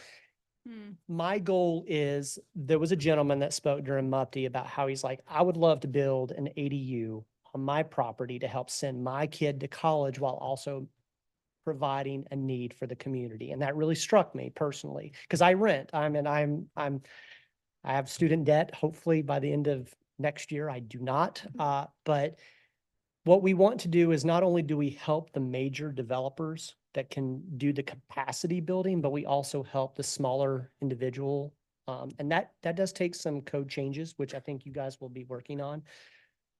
But so creating an incentive program that can both be adaptable to a small business owner, property owner, all the way up. And we want this group to be primarily involved with how those things work and are allocated, but also the development has to pay for the development. We do not want to limit the city or any other taxing district's financial resources to provide the services, because that's the downside with incentives in the short term. It's, you still provide the same level of services, but no growth of that revenue. But Can I address your concern? So the Affordable Housing Advisory Committee, they receive both federal funds, but also 0.33% funding from every permit for everything in the city. And so that's a funding stream that they have to themselves that really isn't being impacted by this. But their definition right now is only 80% below. And as mentioned, we really need to look up to 120%. And I believe there is some flexibility for the city council to consider that. And, I think as all this is happening, that should be a part of the discussion because as our chamber representative mentioned, that's a huge need that doesn't otherwise qualify for subsidy. And their interest rate subsidy idea is excellent because that has a huge impact in people planning on what can they do into the future. And if they don't know what's going on with interest rates, it dramatically cuts down. I've had several projects just stop. So big deal. Borrowing money is a big deal right now. So I just wanted to reassure you about the AHAC's funding is a different stream. No, and I really appreciate that. We are streamlining efforts across different departments and all that. I just want to make sure that we, some have different philosophies for a reason, right? This is John Halen. One thing I wish that the last MUPT application would have had is the third party that came up with the designation that they needed the MUPT for this project to succeed. I think in the future, having it as part of their scope of work to come to a committee meeting and have a Q&A about like how they came to their findings, because, like there was the report that you could read, but everyone sees a headline on the bulletin or at the source and they jump to conclusions. And it'd be nice to find out like who this person is, how did they come to these conclusions? Does it really need the MUPT for it to succeed? Because we even saw a counselor say, oh, well, like, they wouldn't have started this if they had all the money, if they didn't have the money already. And it's like, no, that's not how that works. We do have the independent financial consultant was on the council phone call for that meeting. They just didn't get asked any questions. But we do have them scoped to be able to attend the city council hearings as needed. Got it. And real quick to the comment on that one, like this is the catch 22 that as policy advisors and decision makers have to consider is what happens if, and we'll take the 2008 recession. What if Jack Straw was building and then 6 months in funding dries up? So you're going to have a half constructed building that, and so it's like, at what level do you continue with the investment knowing the long-term return with kind of that weird bumpy, like, do they need it? There's cranes in the air, but what, I mean, there's, in Colorado, it's littered with unfinished development from 2008, littered everywhere, especially in the small rural communities where there's a golf course, right? So, and then the city's on hook with those maintenance of property. It's just, some of the rural communities in Colorado are getting wrung out. But yeah, to that point, that'll be a primary discussion. And to your point about the 80 to 120, because it's city funding, we're not required to maintain the HUD designations. We can establish whatever rates. One of the conversations we're having with housing is, or at least housing staff, and it's something we have to take into strong consideration. It's, yeah, gross pay looks great on paper, but then when you factor in all the liabilities of personal income tax, property tax, fees and stuff like that, even though you have great revenue on paper, you're not bringing home that money to pay for rent or a mortgage. So we have to be very cognizant of rate increases, tax increases, incentives, investments, because like I'm cost burden. I'll be honest with you. I pay 34% of my income to housing, and that's my gross. That's not, I still pay income tax. So I'm not going to afford a home anytime soon in Bend. But as policy advisors, and our recommendation is you have to take those things into consideration too. It's not just what's on paper. So I'm gonna give it to Garrett. Yeah, let's hand it over to Garrett. Welcome to the mic. You want to just send me your presentation? Yeah. All right, so we're a little bit behind, but that's okay. We do have other staff coming in, so I'm trying to kind of like manage the time here just to make sure we're being efficient. So Garrett, you're keying up Midtown Crossings updates for us. We're excited to hear them. Had about 25 minutes for this one. Might need to make it more like 15 to 20. Thank you. So like 10 minutes for me. Questions after. Lots of ranting. 3 minutes for you. No, no, I mean, to say what you need to say, it just may be that like for this Q&A portion might be a little tighter for this group. So please take the time you need, because this is an important one. It's one that we've been talking a lot about in this group. So take the time you need, but just as a heads up to this group, the Q&A on this one might be a little more limited. So Okay. yeah, thank you. Got a few new faces since last time. I We bet. do. Yeah. Yeah, John just stepped out. Yeah. Hey, you Yeah, wanna I don't think I've introduce made. yourself? I don't think I've made. And we've got Elaine. Fidela, yeah. Eric is up with us. He's ex officio, Eric. but he's up here today. So You guys used to have name tags up here in front of you too. you can also just say, hey, Staff you. has gotten a little lazy. Budget cut. Staff. Yeah, that was the budget cut. Our TIF revenue came in a little lower than anticipated. Write it on a Post-it. It still hasn't come through the internet ethers. Maybe we'll, Can you send me the invite? yeah. I have an invite. It just It's doesn't on have the connection, to the meeting. I can just start doing a quick intro for everybody and for some of the new members who might not have any of the background here. So I'm Garrett Saber, and I'm with our engineering infrastructure department. So responsibility over in our group is delivering capital projects through design and construction primarily once they've gone through their planning efforts and been identified and funded. The project we're talking about now is the Midtown multimodal connections. I think this group had some interest in it because there's funding through, I have to run it off yours.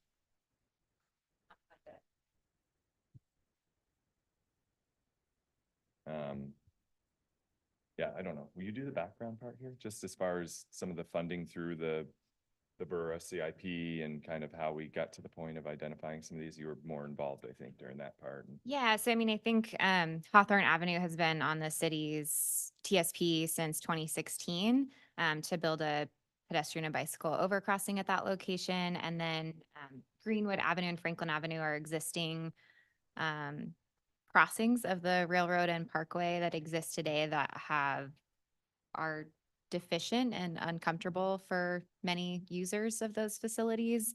And so in 2021, we started a feasibility study to evaluate where did it make the most sense to make improvements amongst these three bridge crossing locations to provide enhanced connectivity between the Bend Central District, sort of this emerging mixed use area that we're trying to invest in, to our existing downtown. And so that process identified a couple different alternatives and ultimately found that building the Hawthorne Avenue overcrossing was the preferred alternative, but that there were options to at least make some like interim, mid to long-term improvements at both Franklin Avenue and Greenwood Avenue. So we actually got members of this advisory board and our transportation bond oversight committee to meet multiple times as part of that feasibility study, and ultimately make some recommendations for a funding package to fund these projects. And at that time, we kind of gave Hawthorne this like good luck in the funding realm, TBD on when we can build this, but it's our long-term goal. And since then, the city has received significant grant funds to support that project. And the city's actively working on, working with partners to deliver that project. So Garrett can kind of talk a little bit more about how that has come together since the initial recommendations from CAB to allocate $3 million to Franklin and $3 million to Hawthorne and $2.5 million to Second Street in your CIP. It's been a couple of years since that too. I think that was the end of 2022 when we had those meetings. And so things are finally moving, just kind of giving an understanding of how long it takes some of these to progress from that planning phase over into design and construction. So high level, there's a map here on the right side. It shows projects that we have with the Midtown project. So those are kind of bulleted out in the top left, what would be managed through the city. And then we have a few state administered projects tying to the grant funding that Allie had mentioned. So for the city project, and this is what we had came out of our coordination with CAB and TBOC and presented to city council and got some direction to move forward on, was doing a Greenwood quick build. Right now it's showing that being from Harriman to roughly Second, but that's most likely going to extend to the west over to Wall Street. We're a little unsure of what we'd be able to do with signals. And we'll go into schedule on the next part of this. And then Second Street we added in, that's fully funded through the Borough CIP for 100% design and construction. I think we did an update on that one maybe towards the end of last year to this committee. And then Franklin Corridor, we had some previous alternatives that have been developed there, basically looking at a full reconstruct for putting in new, frontage improvements for future development for protected bike lanes and sidewalks and some intersection crossing safety improvements. That one, we just finished the alt analysis, so we need to start moving into public engagement opportunities and then figure out what our recommended improvement is going to be. So that one will be a little bit longer process than some of these other ones. So, and then Hawthorne concept refinement, since we have grant funding on that, that's federal. The long story short of it is with the federal funds, we need to have ODOT administer it for us as a city. I'll be the city liaison for it. So we'll still be getting what we would like there, but we need somebody else to help administer that for us. And then the synergy opportunities, there's just some old utilities in there that we need to replace. Elaborating a little bit more on Hawthorne, I'll have some slides toward the end here, kind of showing where we're at with that right now and where it's going schedule-wise. But our primary effort with the Midtown project is going to be to develop what that looks like at a concept level. So figuring out kind of what that structure type is and architecturally what that would look like from a visualization perspective. And then ODOT would start the design and construction of it. ODOT administered, I just mentioned Hawthorne. We'll talk a little bit more about the grant funding just to kind of give everybody a picture of that. Greenwood Ave, there's a small amount of funding that ODOT still has that we applied for through grant funding, the arts funding it's called. And they're continuing those efforts between Second and Fourth, being, Third is a state facility. And there's going to be some adjustments to lane assignments and configurations there to help continue our improvements that are coming from the west as the city project. And then highlighting a couple future amendments. I won't go into that first one. Second one, I used to have a third one here. That's gone, but probably more important to this group. And we'll look at this through the funding perspective picture. I think, you know, an interest here is going to be part of the Burr CIP currently includes $3 million dedicated to the Hawthorne crossing. And what is going to happen to those funds? At this point, we're kind of in a holding pattern. Those were scheduled out at the end of the 5-year CIP, the last 2 years of our current one. And we want to see where costs come in for some of these other improvements in the Midtown area prior to figuring out if there's a need to use those as match funds or a potential to use those on other portions of Hawthorne, because right now we're really focused from Second to Harriman with the funding that we have. But is there opportunity to go farther to the east or farther to the west? Or is there a chance to reprioritize those to somewhere else in Midtown? So we will know that better as we start getting more solidified costs for design and construction in all of these corridors, and be able to bring that back to this committee and bring it back to council and have some further discussion to figure that out. But right now it's just kind of a holding pattern on it. And I would say that's going to be the case for about a year until we solidify our Franklin costs. Go to the next one. Did I have something at the bottom there I wanted to highlight? Can you go back? Sorry. No, okay, keep going. So high level schedule prioritizing. I think I probably showed this one last time we checked in. But Greenwood and Second Street are the two that we identified that we could move on relatively quickly. There's not as many steps or coordination with other agencies to help get those on the ground. So we're in the middle of Greenwood design right now. We're intending to install a quick build out there probably July of this year, which is it's largely going to be, you know, including addition of bike lanes and safer crossings. Looking at moving that from a 4-lane to a 3-lane. So we'll have a turn lane in the center of Greenwood to help make that safer turning movements for vehicles. We see a lot of accidents along the corridor due to the current lane configuration and kind of narrow travel widths with parking on both sides. So it's largely a safety improvement project to add a lot of benefits for bicyclists and pedestrians as well as vehicles.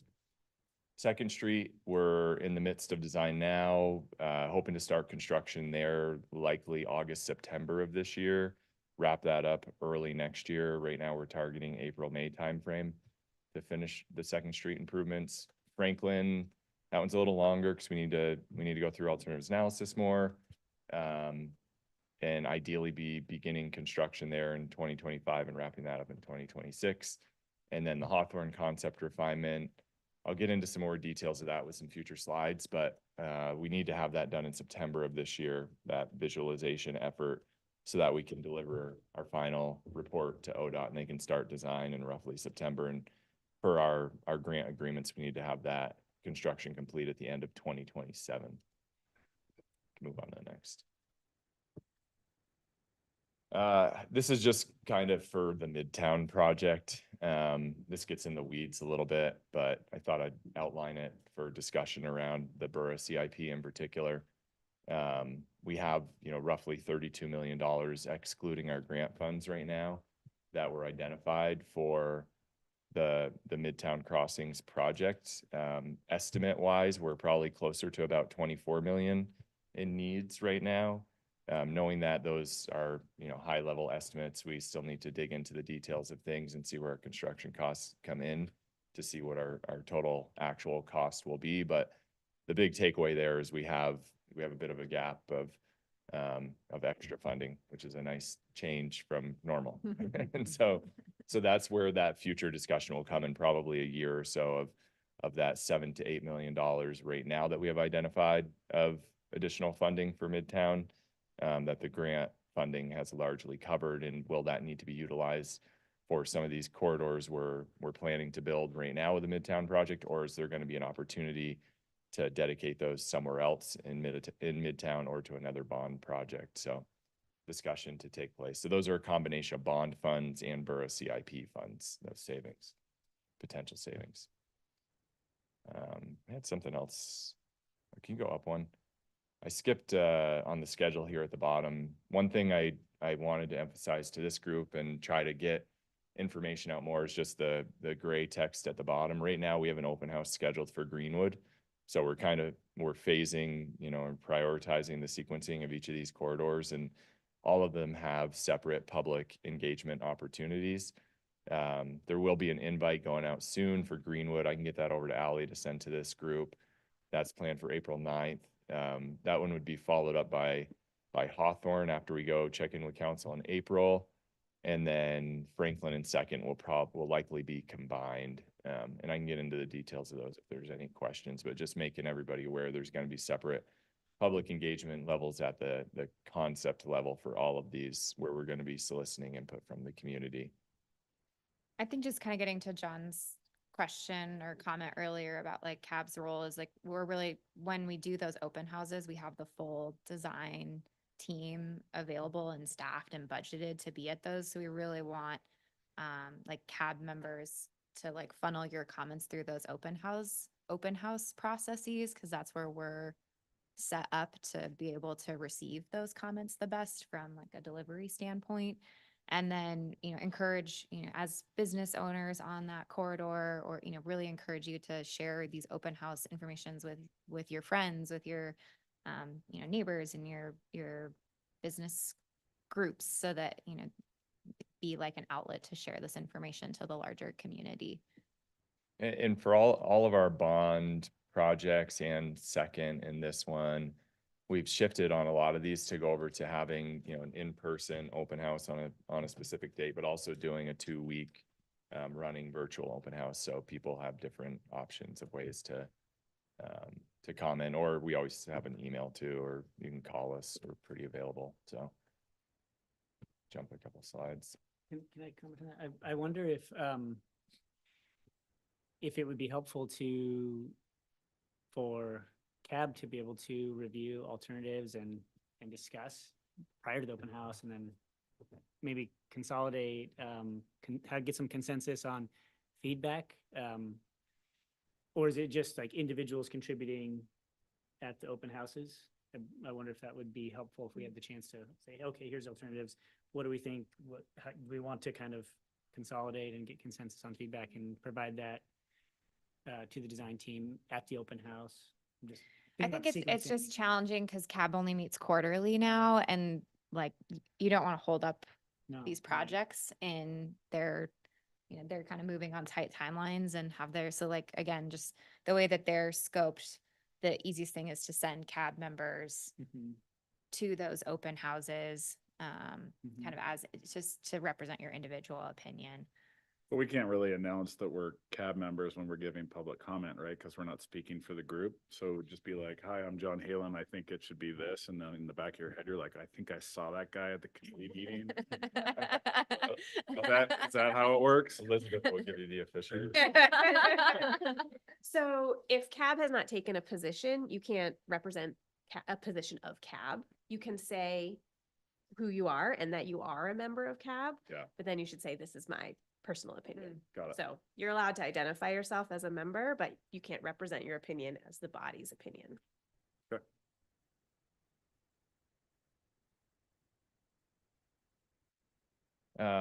So I'm going to jump through a few details of Second, a few of Hawthorne, and then we can open it or hand up the grants, and then we can open it up for some more questions. I wanted to highlight Second Street here because this one's been, well, it's fully funded through the borough CIP, and there's been interest from this group. So just going down some of the bullets I have on the left side, we are currently going through a mid-biennium budget update. Initially with the Second Street improvements, we had, kind of a 3-year-old estimate on that one of what we thought the estimate was then. That's changed to today. So we will be showing a budget adjustment for Second Street. I believe that will have to go through the borough process for update approval. We are increasing the Second Street budget by about $800,000 to get us to 3.3 million. It was initially 2.5, which was a few years old. public feedback design process for second. We've talked about the concept of this, what's in our current development code, largely what you see here today on this image. We are going to develop this out to a concept. We're not doing an alternatives analysis, but there will be multiple locations along this corridor where we're looking at adding some enhanced safety elements, in particular for the crossing at Franklin, Greenwood, and then Hawthorne becoming more of a priority for east-west travel for bikes and peds, along with several elements along the corridor for curb extensions and safer crossings, and also what the long-term vision may be for this corridor. There's been a lot of feedback about wanting pedestrian scale lighting through here, outlets at some of the tree locations to allow people to be able to utilize those kind of like what we do in the downtown core area right now. And so there's not a local improvement district in place right now, and we as a city don't maintain those facilities. Those are done through typically improvement districts. I think long term that's something that is desired to be done here in the core area. And if we're building a project now, it's good for us to at least get that infrastructure in the ground and identify those locations and try to set it up so lamp poles can be installed down the road easily, or those outlets can get wiring run to them and put in place. And so those things we're looking at, and that's part of one of the reasons why we need some of these additional funds too. But it's good from a efficiency cost perspective to try to get that infrastructure in now. And especially tree protection and maintenance is going to be key. All these beautiful renderings always show these gorgeous like vertical ornamental pear trees. And I know that the city is going through their landscape strip standards and so forth. And just it's very hard to have a consistent landscape profile if there isn't a district that's managing it. So. Yeah. And then utilities too. There's overhead utilities through there. So there's a few challenges to work with and what that development's going to look like, and, trying to keep it all in the right of way. So yeah, there's a lot of elements there we're definitely talking about and considering with that. Does second not include undergrounding those utilities? Second will not include undergrounding. That wasn't part of the budget. We are talking with PP&L about what the opportunity would be to underground it and whether it would make sense to try to get those vaults and conduit in place now, and knowing that they're figuring out if there's an opportunity to underground them as development takes hold. But to underground them now is not a budgeted item, and it's not an item that we would typically want to take on with this project, because there's also all the connections to private property. So you're talking about a year of pushing the project out too, and figuring out whether or not we could actually get on everyone's private property and reestablish their connection. So I don't know where that one's going to go right now, but there's conversations going on with PP&L. We'll know by the time we get to the first open house of whether or not that is an opportunity or not, and what the cost would be associated with it. But it's going to be up in the area of a ballparking $500,000 to underground, or at least put those facilities in the ground, and whether or not you have the opportunity to actually make those connections in the future too. Seems worth it long run. Construction timeline, we talked a little bit about. We're hoping to start work here this fall, continue through the winter and early spring next year. And then Franklin Greenwood coordination. When we build second this year, you'll probably see that we'll stop short of Franklin and Greenwood by like maybe the alley length, like alley to Franklin, alley to Greenwood, to figure out how we're matching up with those two projects when we build those, because those two are coming a little bit later. So also a good thing for Franklin funding, because then we can stop the Franklin or Second Street funding. We can stop the funding there and then use GEO bond funding for the others. So we're trying to make sure that we're being cost conscientious here. Grant funding. There's a lot going on with grants, a lot of surprises for us, and really lucky surprises. But the takeaway here, I would say, is that total number on the bottom left, almost $26 million total is what we currently have budgeted for the Hawthorne overcrossing, between our grants and state funds and very small amount of local funding match, that $300,000 to take us to $26 million. some people may be tracking, I don't know, a month ago now, almost, we were notified that there's another federal bill where there's another $5.7 million identified for Hawthorne.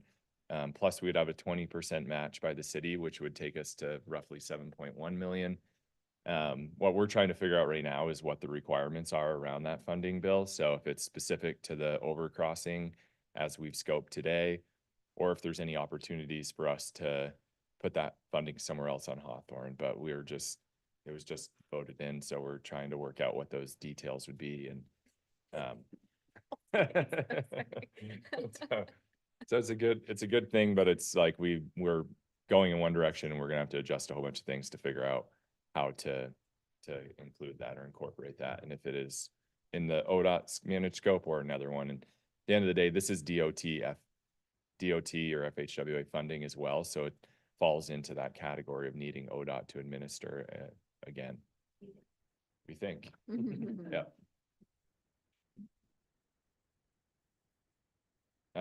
I'll go through the details of the Hawthorne because this is the one that we've been doing the most with council right now. So for the visualization process here, we've got 3 check-ins with council and then 1 with the community. So those first couple steps are just trying to narrow our list down to what the different bridge types could be.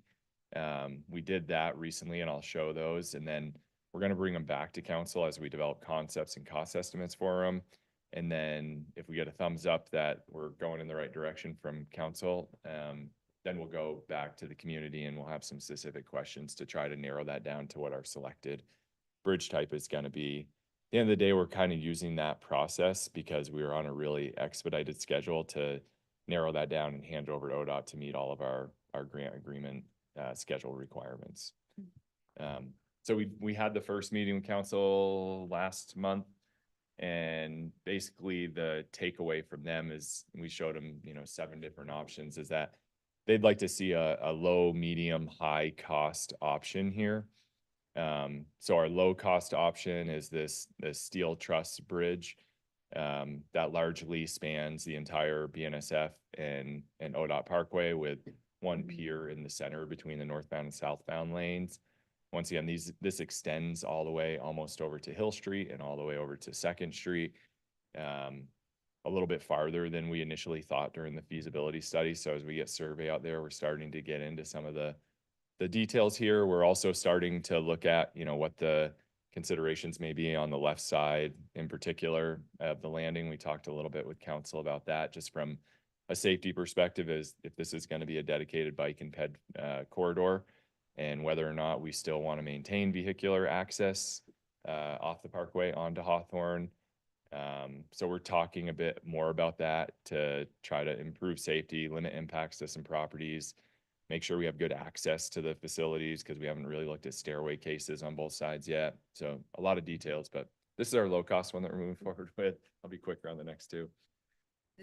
This might be interesting to CAB members too, but the building kind of footprints over here are at 60 and 80 feet heights to kind of show some of the potential future building heights that could take place around the crossing. Garrett, you've got about 5 more minutes or so before Brian and Elise are gonna take the mic. I'll go through these in like 30 seconds. The other one here is cable stay. This is what we had used for our grant application. This is the one you've probably seen the rendering of with the 3 sisters concept. So we're going to do at least 2 of these. And then the last one is a extra dose bridge structure type. This one would fully span BNSF and ODOT right away. And once again, has kind of the same connections on both sides to the east and west. I think that was it. Thanks. Questions or comments from folks? Question about the 2nd Street crossing, I think is done by ODOT on Greenwood. Correct.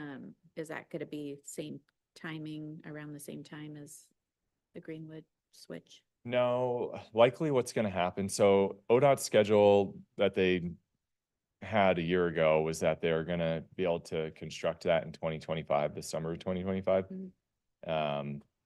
They just got survey like last month. And so I feel like I know it's delayed a bit right now, but I haven't gotten an update on what the target for constructing is. So I guess my my long-term hope here is that we're doing this quick build option here this summer.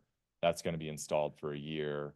And then we get some level of direction on if there's enough extra funding to actually go build the long-term improvements out there that would match up with the ODOT project, or if there's some other approach in that, near term 2 to 3 horizon. Is there any public input on the design of the crossing at Greenwood and Second? There likely will be. It just is a matter of when they start developing it, because we'll need to do it on our side with the city. So it's not gonna line up right now with our first 2 open houses that we have planned. So it's something we got to figure out. We're not there. We don't have it penciled out yet, but hopefully, ideally, we're matching that up with when we're saying we're doing the long-term project. We just don't know yet if we are. Let us know when it's our turn to go down there and raise our hand for pedestrian crossings. We'll show up. Yeah, it'll be, yeah. And We're- then We're kind of setting the precedent on only with that one right now and looking to carry something similar down through. That's good. Yeah. and is that the same timing for the second to third update that ODOT would do as well? Yeah, so they'd change lane configurations there, and that would carry through to Second, but we might end up building it with our project too. Yeah.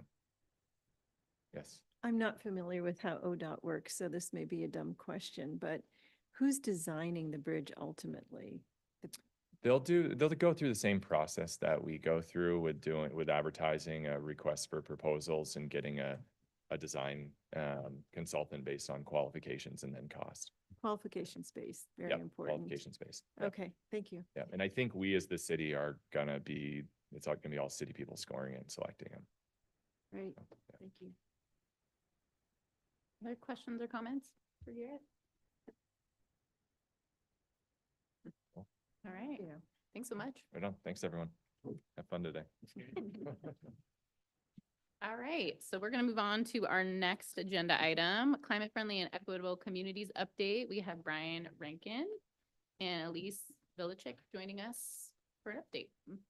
Elise, do you want to log on or share your presentation?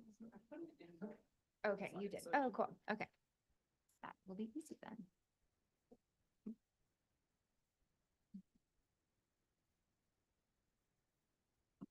I'm working on it. Hold on. And Brian and Elise, we have some new faces up here, so I'll let them introduce themselves, our new CAB members. Oh, I know you from the Disability Committee, so how's it going, guys? Eric with Cascades East Transit. Elaine Fridella, nice to meet you. Since we split up our break, after they present, do we get the other 7 minutes? Yeah, I didn't Curious. use my opportunity. You want to do a quick, like 5-minute break really quick? You do, folks need a quick break, I can. so you can really focus. It's very distracting if you need, so Yeah, let's we'll take, take a okay. 5 minutes. We'll Yeah. take a quick 5 minutes. Sorry, guys. Yeah, just a second. Yeah, nobody listens Oh. anyway, right? Hey now.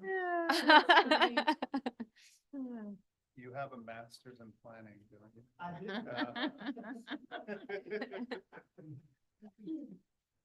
Jealous. How are you?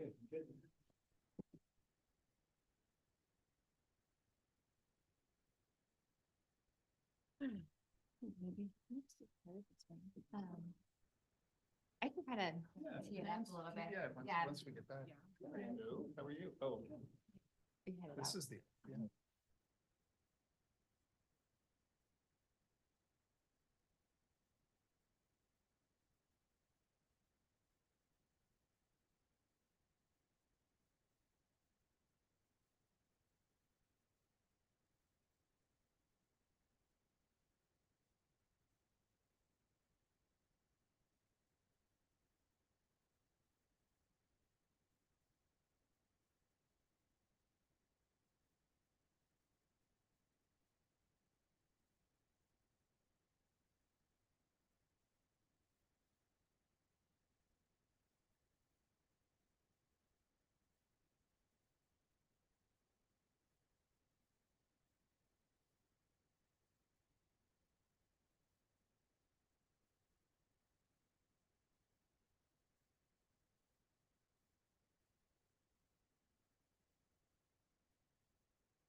Okay, I'm gonna unmute All right, and yeah. Gina can restart the Do it. webinar. Cool. Yeah. Okay. So we have Looks- Brian Rankin and Elise Vukolich. Here, I just had to say it again, 'cause it's fun. Sorry. It's like Francisco. No. They're going to be here. They're from our long range planning group and kind of give an update on climate and friendly and equitable communities rulemaking. So these are new rules that the state passed down, and they completed their climate friendly area study last year. And that was the last presentation they gave to CAB. So kind of just give an update on where they're at, kind of following the study and next steps for the work that they're doing for kind of citywide planning. So take it Sure. from here. Thank you. Maybe first, do we go first though? You want to jump in? Yeah. Okay. Thank you. Nice to be here. Nice to see a lot of familiar faces. So just a little context setting for the day. Climate friendly and equitable communities rules, that those are changes to the transportation rules that are in Division 12, State of Oregon. These essentially govern how we do transportation planning. And then there are some specific requirements related to climate friendly areas. And so the rules are a little bit of everything, some land use in there, a lot of transportation. And so we'll talk today just briefly about the climate friendly areas, which is a land use piece of those transportation rules. There was a court case that was before the Court of Appeals that was resolved. Our legal, Elizabeth can throw something at me if I'm incorrect about this, but so there were a lot of challenges to those rules. A number of cities and industry groups challenged rules, the validity of the whole endeavor, and then some specifics. I think our read of the court's opinion is that the rules are in place and no major changes from our standpoint. So those rules are now essentially governing how the city does its transportation planning in the future. And so the climate friendly areas work is work that we would expect to continue doing and ultimately advancing and implementing. So today we're going to talk, I think, just brief view on the climate friendly areas because the Bend Central District was identified as one of those climate friendly areas. Elise will go into more detail there. And then we're going to talk briefly about something that's kind of arcane, but related to some of your performance metrics that you have regarding the core area, and that would be performance targets and performance measures. So we'll finish up with that. It's a real short presentation, hopefully some time for discussion, questions on your part. So Elise. Thank you.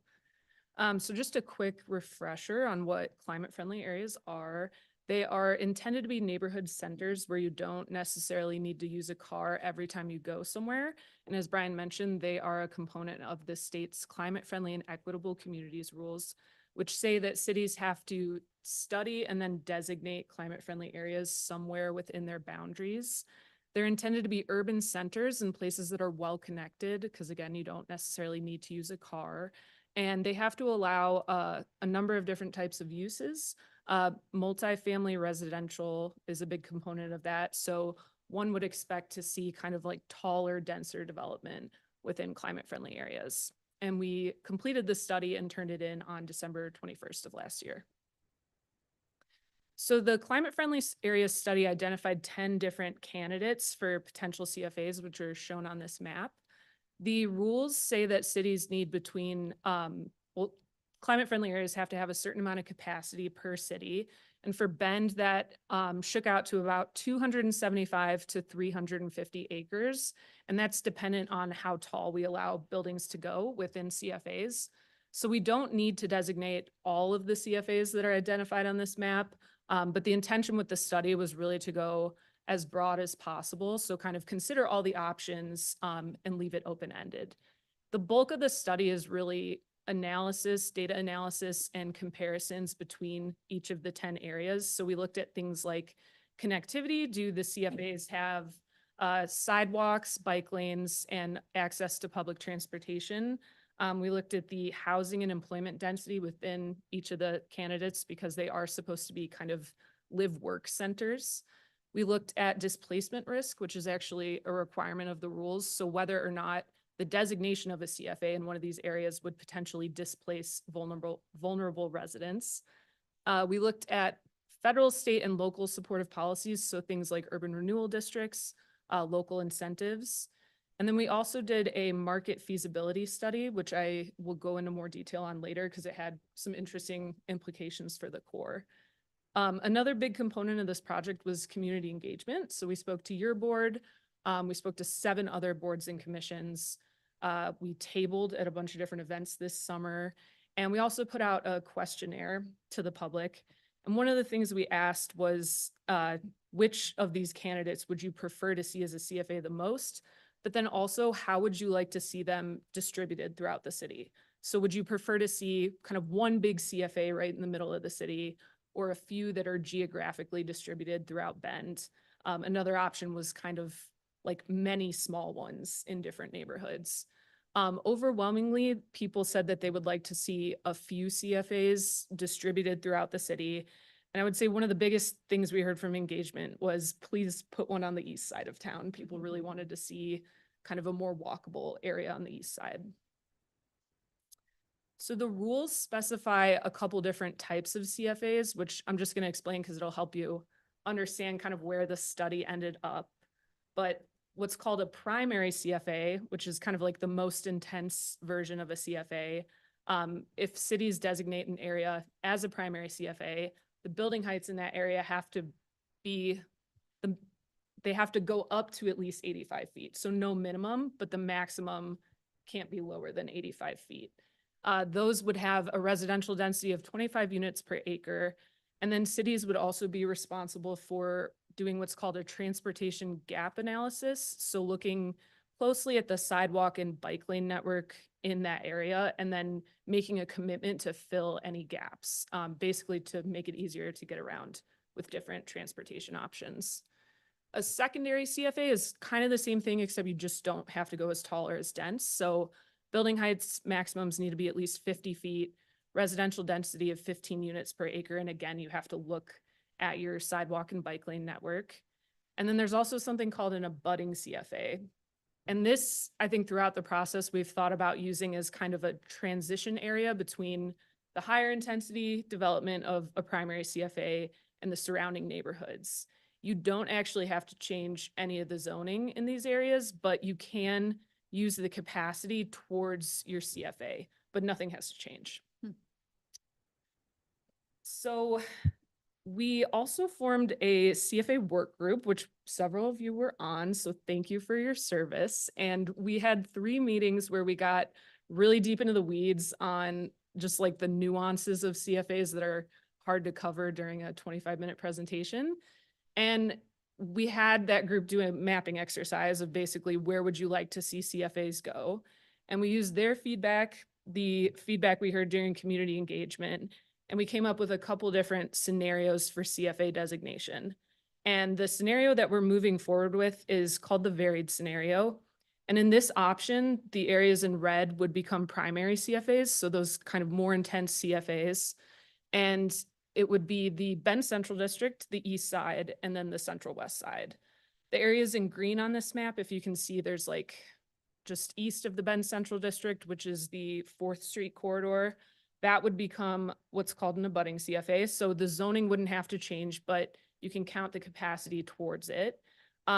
We kind of chose that for the 4th Street corridor because right now the heights are lower than the rest of the Bend Central District. So we thought it could be like a good flexible option for still having it be part of the CFA, but not having to go quite as tall. And then we did the same thing for the east side and the Central West side. So as mentioned, this is the scenario we're moving forward with. Oh, and the areas in blue would not become CFAs right now, but we would look at potentially changing the zoning within them. Right now, most of those areas in blue, they don't allow multifamily residential by itself. It has to be part of a mixed use development. So that's kind of one thing we might look at changing as part of those areas. And then the market study that we did, I just wanted to go over that because it did look at the core pretty closely. It was completed in June 2023, so markets change pretty fast. And it was also looking at what it called reasonable best case assumptions. So kind of through rose-colored glasses potentially. But we had actually what we called the expanded Bend Central District as part of this study. So it included most of the core, except Core Pine and the Greenwood corridor. And what the study did is it took 7 different building prototypes and it tested whether or not they were feasible to build in each of these areas. For the Bend Central District expanded, 4 of the 7 building types were found to be feasible to build as long as the sites were vacant or low cost. And that included up to 6-story mixed-use buildings. So it did perform really well in this study. The only area that did better was the Central West Side, which can charge higher rents than the Bend Central District. And the study also said that because the zoning is largely compliant with that, what is required for climate-friendly areas, it actually wouldn't have much of a huge impact on development. So you wouldn't expect to see more development just because it is so closely aligned already. And the study also found that the Bend Central District has kind of like a lower, I think the wording was, developers have tolerance for less parking in the Bend Central District because it is so walkable and close to downtown right now. So they believed that residents wouldn't expect parking the way you might in these other areas. Parking adds to the cost of development, so that did make development cheaper in the Bend Central District.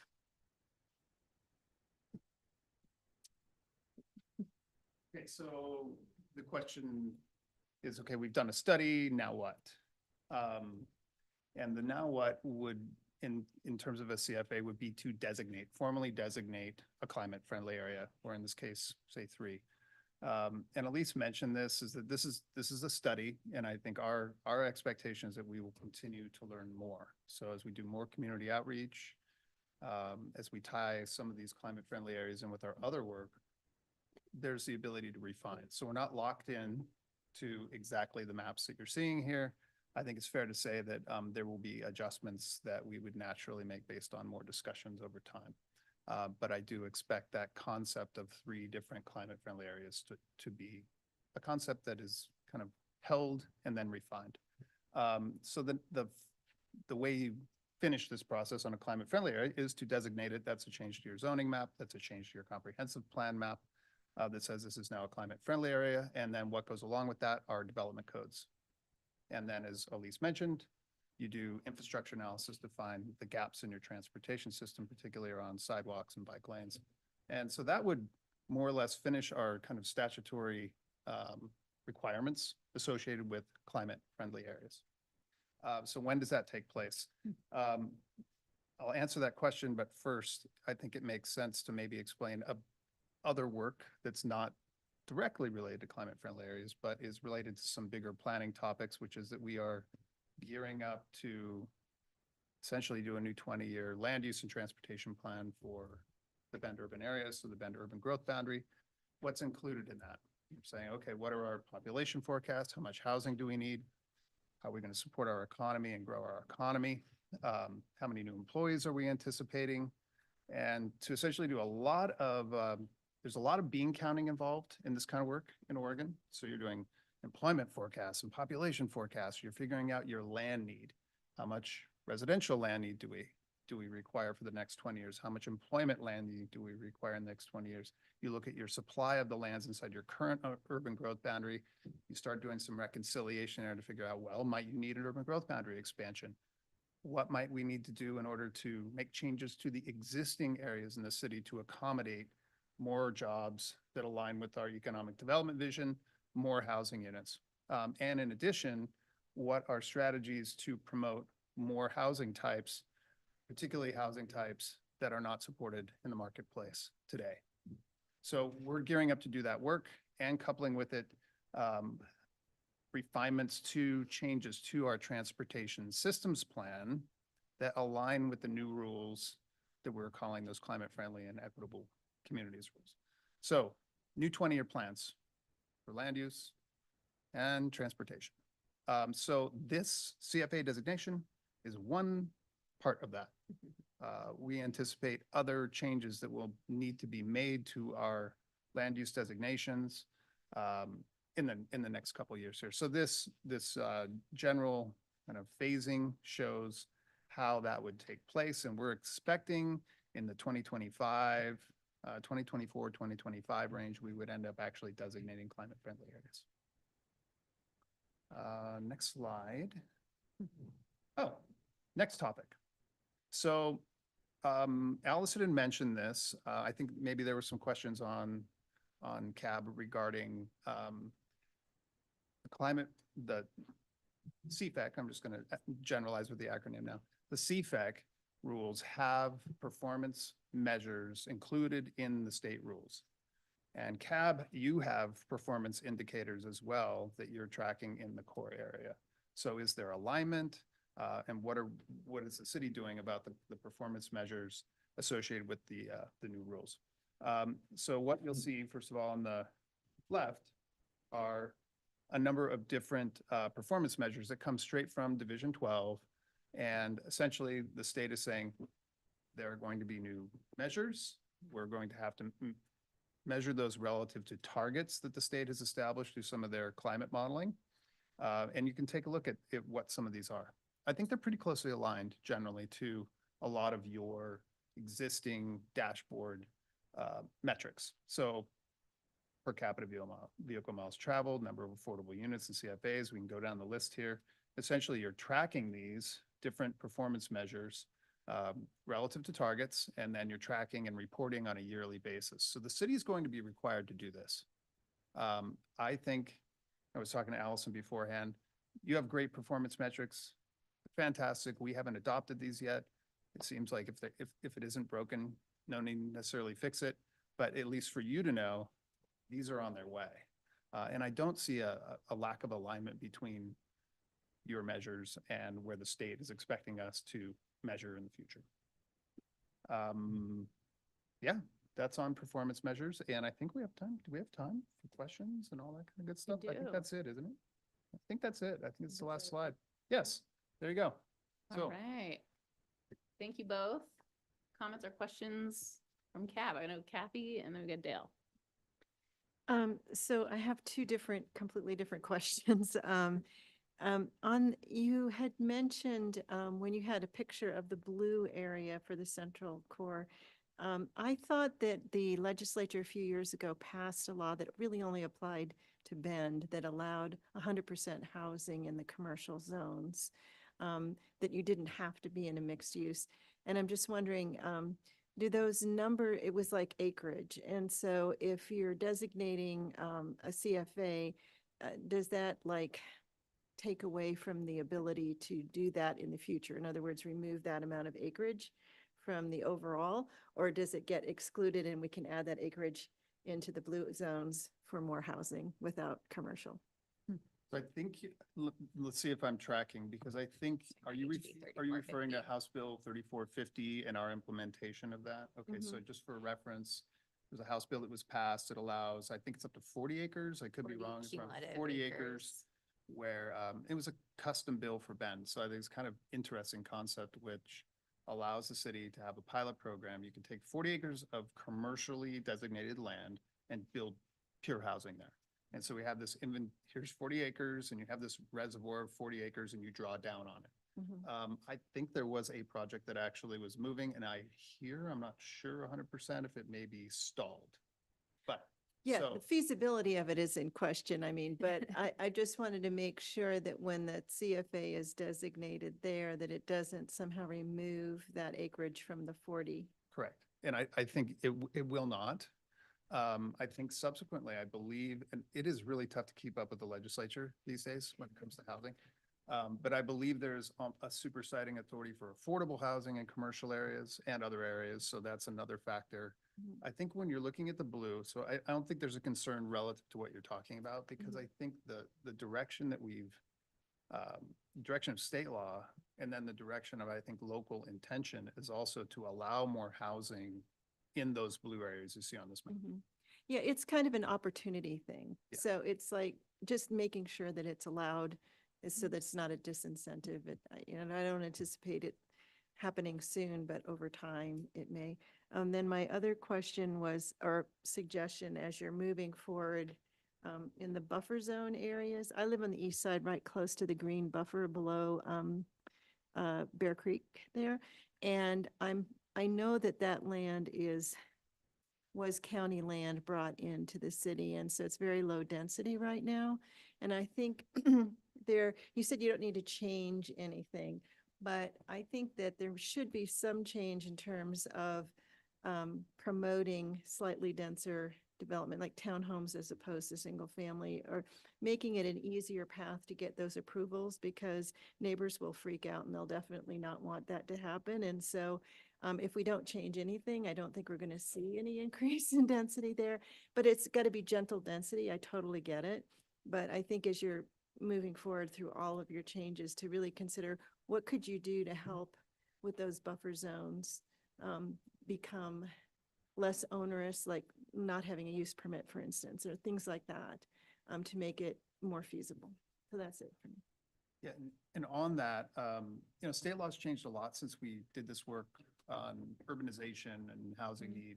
A lot's changed since 2016.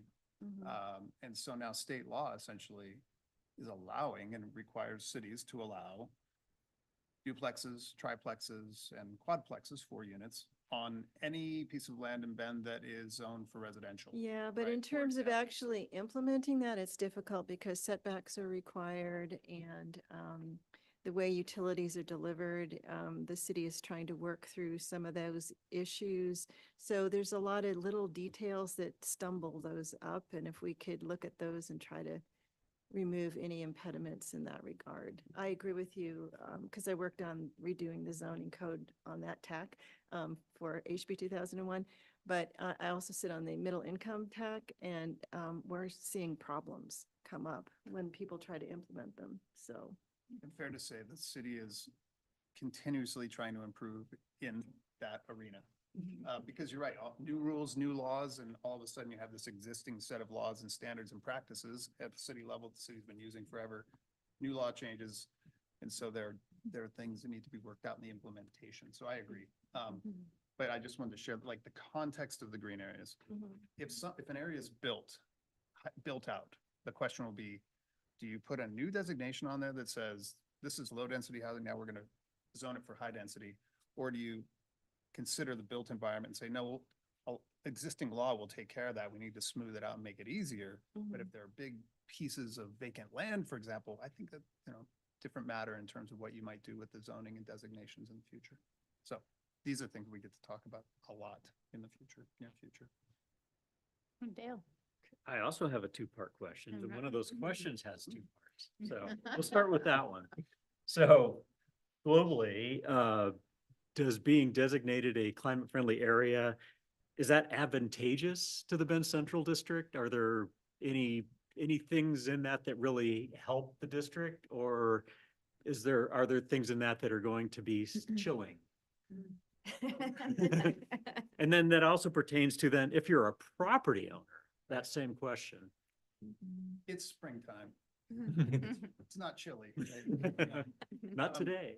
So I asked Allison to bring up this slide because you'll see performance measures. And to explain these measures, the state has given us targets. The city has given the city and all cities in Oregon targets, and they're very bold targets to achieve. And if you can kind of encapsulate what the CFAC rules are requiring and envisioning for all communities in Oregon, especially a city the size of Bend, is that we have very rich pedestrian and bicycle related infrastructure and transit infrastructure, right? So we're moving in that direction rather than moving in the direction of larger and more roads. For example, rules are very clear, right? More mixed use housing and more vertical mixed use over time. And I would say that has a suppressing effect on more and more UGB expansions. So to answer your question, when you look at these performance measures, right, you can imagine the future, and we're going to be measuring these things. There are indicators in here, measures like, well, how much of your transportation construction budget are you spending in your climate-friendly areas? Bend Central District is a climate-friendly area.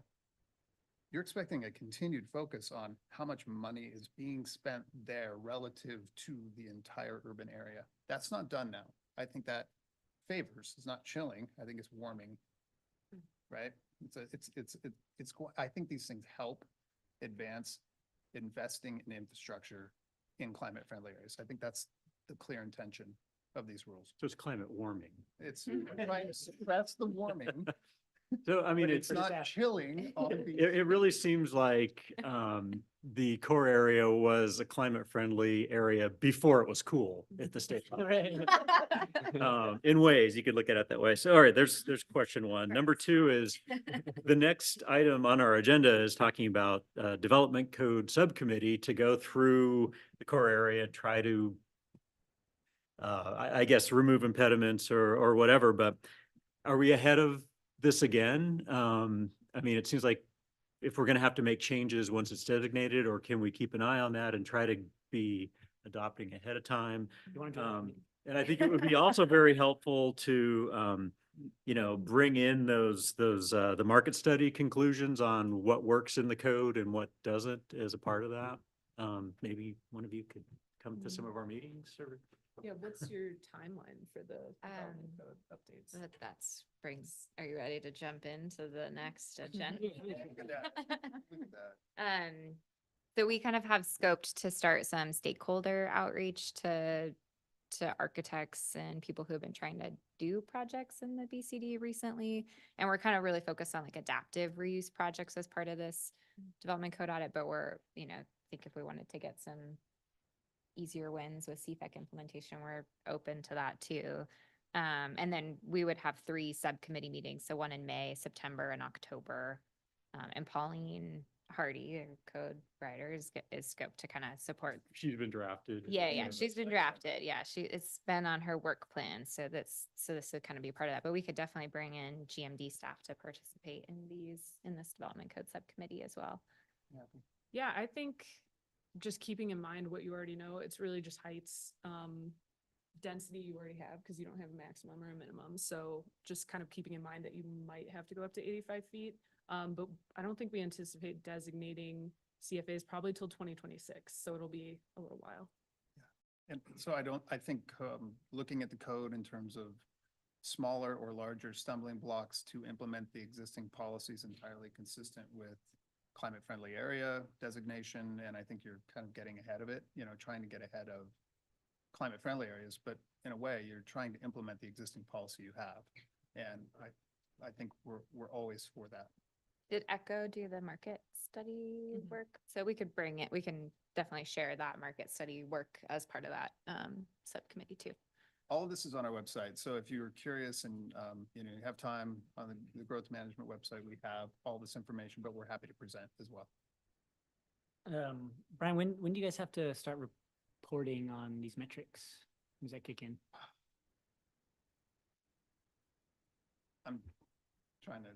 I'm gonna just kind of estimate here. Yeah, I think it's in 2025 or 2026. So, and that's a great question as a springboard to a project. This is a short technical project that is about to start with the Oregon Department of Transportation Climate Office, where we are asking them to come to Bend and share the statewide targets that apply to Bend on each one of these measures. So we're going to learn the targets specific to Bend. We're going to learn how they determine this through all the modeling that they use, and they use different land use and transportation models. And to kind of, I want to just say, kind of like open up the hood and take a look at how all of this works together. This is very technical. It's based on statewide models. And then they look at local plans and they're trying to figure out, okay, here are your targets in order to reduce GHGs and hit statewide GHG reduction targets. Here's where you're at, Ben, now, and here's where your current plans are. Here's the trajectory of your current plans. And so we're going to see kind of like a gap analysis. Oh, we need to do more of this and less of this in order to achieve those targets. And so after that, I think we then have a means to start reporting, right? So right now, I don't know if I could actually go and calculate the per capita vehicle miles traveled without a contract with a consultant firm, Right, right? yeah, I was curious. about Right, it. so it's one example, one measure, right? Expensive and time consuming to do that. I want to learn how the state is doing this and the models that they're using so that we can start replicating that work over time. So we'll do that project. And then the question is, okay, when do we report? I would assume that as soon as we're done with that, we'd say, well, here's where we're at. We could report after that project, which would finish up. I think it starts in April, ends in September or something like that. So I think we could technically say, oh, here's where we're at on these different performance measures. And then we'd be expected to update this over time. It's basically like every year. And then there's like a major report and a minor report. So I don't want to bore you with the rule language, but we're expected to do more every 5 years on this. Thank you. Yeah. I have a weeds question. So I thought I heard that that the height needs to be at least 85 feet. Is that 100% of the climate friendly area? It would be anything that's a primary CFA. Yeah. And It it's doesn't just, require the development to build to 85 feet. It's just the city can't say you can't go above 80. Does that make sense? Okay, yes. Not That's every where I was getting project will confused. Was it develop. at least 85 feet. I was like, Yeah, oh, there will be no like minimum height requirement. It's just the mhm. max. That was the 50 or something. The max can't be lower than 85. So every development will have the ability to build up to 85, but they don't have to. Does that make sense? Thank you, that's helpful. I had a question slightly kind of related to that. In the early one, you were talking about the densities for these different areas. Is that just a planning density for assumption purposes, or is that going to be baked into code somehow that you have to do at least this many? yeah, it would be in the code. That'd be the minimum, right? The 25. Right. And so I think it's just exclusive to residential projects. Mixed use, we're not sure if that would be included, but again, Bend Central District doesn't have a minimum density, right? I don't think it, Oh, yes. it doesn't have any density requirements. Yeah, so you might have to add a minimum density. For residential Mhm. projects and mixed. Yeah, how it's, Oh. if it was a mixed use project, it doesn't apply. Let's. Details. On the code, so let's, the state has, here's your development code. They kind of like, here's your prototypical development code that will meet the intention of a climate friendly and a primary, in this case, a primary and a secondary, right? A model code. It's a model code, and you can take that code and slap it down, or you can do you can say, we want to change a height to go a little taller, or we want to change any number of these things to suit our needs, but we have to essentially prove that we're still meeting the requirements of the rule, which are around housing capacity. We have to accommodate 30% of existing, these have to be sized to accommodate 30% of existing and new dwelling units in all of our climate friendly areas. So we have to prove that out. Now, how you prove that? Yeah, I know Dale just winced. The existing part really. Yeah, so my point is we do have some flexibility. The issue of building heights comes up a lot. Should Bend go taller in some places? Some people say, yeah, get rid of height limits. Some people say, no, we need to do surgical height limits and increase them in certain places, but go higher here, but keep the existing standards in other places. So we're going to be able to kind of analyze this and model this and see what's appropriate. And that could change the actual designation in terms of how much you need and where it's located. So we get to play with these things a little bit. I don't think it's wise to just take the state code and slap it down without some discussion about the implications. Okay, so how many other questions do we have here? Just a quick Kathy? comment. Okay. I've worked on projects up to 24 units an acre that were all 2-story, and I've worked on 15 units an acre that were all 2-story. So I just want people not to freak out at those numbers, because you can still do them in 2 stories. I mean, it would be nice to go to 3 stories or higher, but it doesn't automatically blow up too big. So just wanted to make that comment. Yeah, and then there's a related kind of CFEC grant update that's part of the CAB work plan. So I don't know if we're gonna have questions for the two of you related to that, but maybe Ally will be able to field them. But She used to be in growth management. She has it dialed in, whatever she says. Fine. Great. Perfect. Well, thanks to you both for that presentation. I think kudos to the city for the great work they've been doing on CFEC. There's been a lot of sort of varied response across the state to the rules, and I think we're really fortunate to live here in a city that's really tried to embrace and do good work on that effort. So appreciate the presentation and all the work that led up to it. Thank you. Thank you. Thank you. Thank you for your work. Yeah. Appreciate it. Okay, so we're gonna move over to one, well, no, not our final agenda item. But closing in on the end here, we've got about 40 minutes left. So we're gonna talk about our work plan and subcommittee formations. I know this was a key goal that some folks shared. They're excited to kind of get into this and get this set. So make sure we've got a good amount of time for this part of the agenda, and we'll kick it over to Ally to kind of lay it out for us. Yeah, so I think kind of just biggest update with CAB is that this year we're going to be meeting on a quarterly basis instead of monthly, but do want to form some subcommittees to continue kind of more focused work in between those meetings. And so the next meeting that the full board will meet would be May 16th and then August 15th and November 14th. And I'll kind of go over tentative agendas for those meetings. But we're really looking today to form two new CAB subcommittees. So one would be a development code subcommittee that's really going to be working on kind of a development code audit to evaluate barriers specifically to adaptive reuse projects in the Bend Central District special plan district overlay. And then a second subcommittee to look at the business assistance program, and we'll be sort of evaluating the funding capacity for that and have more information by the May meeting on what we think the funding capacity for that program is for this year. But we feel pretty confident that we can at least run the program again this year. And then we do want to make some changes to the business assistance program. So we got some input from the Bend Urban Renewal Agency when those last six, or I guess the last 7 applications went to them for awards. I don't know. I actually haven't provided like a great update to the full board, but you all recommended that 7 of those applications be funded, and Borough ultimately recommended that only 6 of them be funded. So the funding that you had recommended to the Riverside Animal Hospital kind of got divvied up and reallocated to childcare.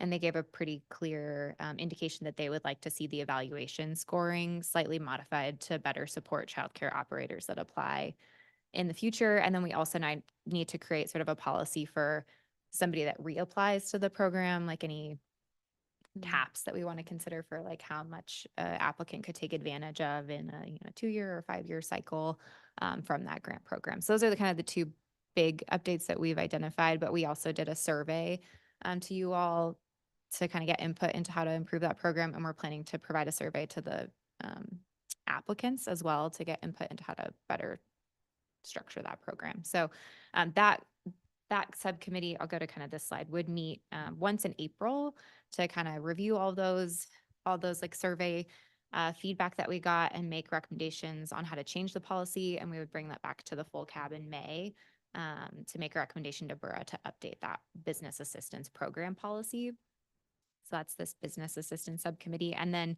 we kind of tentatively have another meeting for that subcommittee scoped in October. And that's kind of a optional meeting that we could use depending on how many applications we get for the next cycle of funding. If we needed to kind of do a preliminary screening of applications with that subcommittee, we could do that before bringing the rest of the applications forward to the full board for review. So that would be that subcommittee. And then the development code subcommittee is really going to be focused on that development code project. So really kind of listening to the development community through stakeholder listening sessions, identifying barriers to adaptive reuse projects, evaluating code amendments that could remove some of those barriers, and then kind of reviewing those recommendations with the stakeholders and CAB to ultimately make a recommendation to council for changes to make to the BCD code.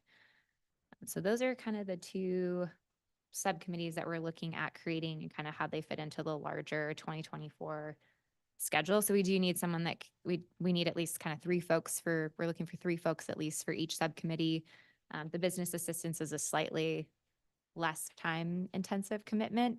The development code subcommittee would meet at least 3 times. So are there any questions just on what the subcommittees would do and when they would meet?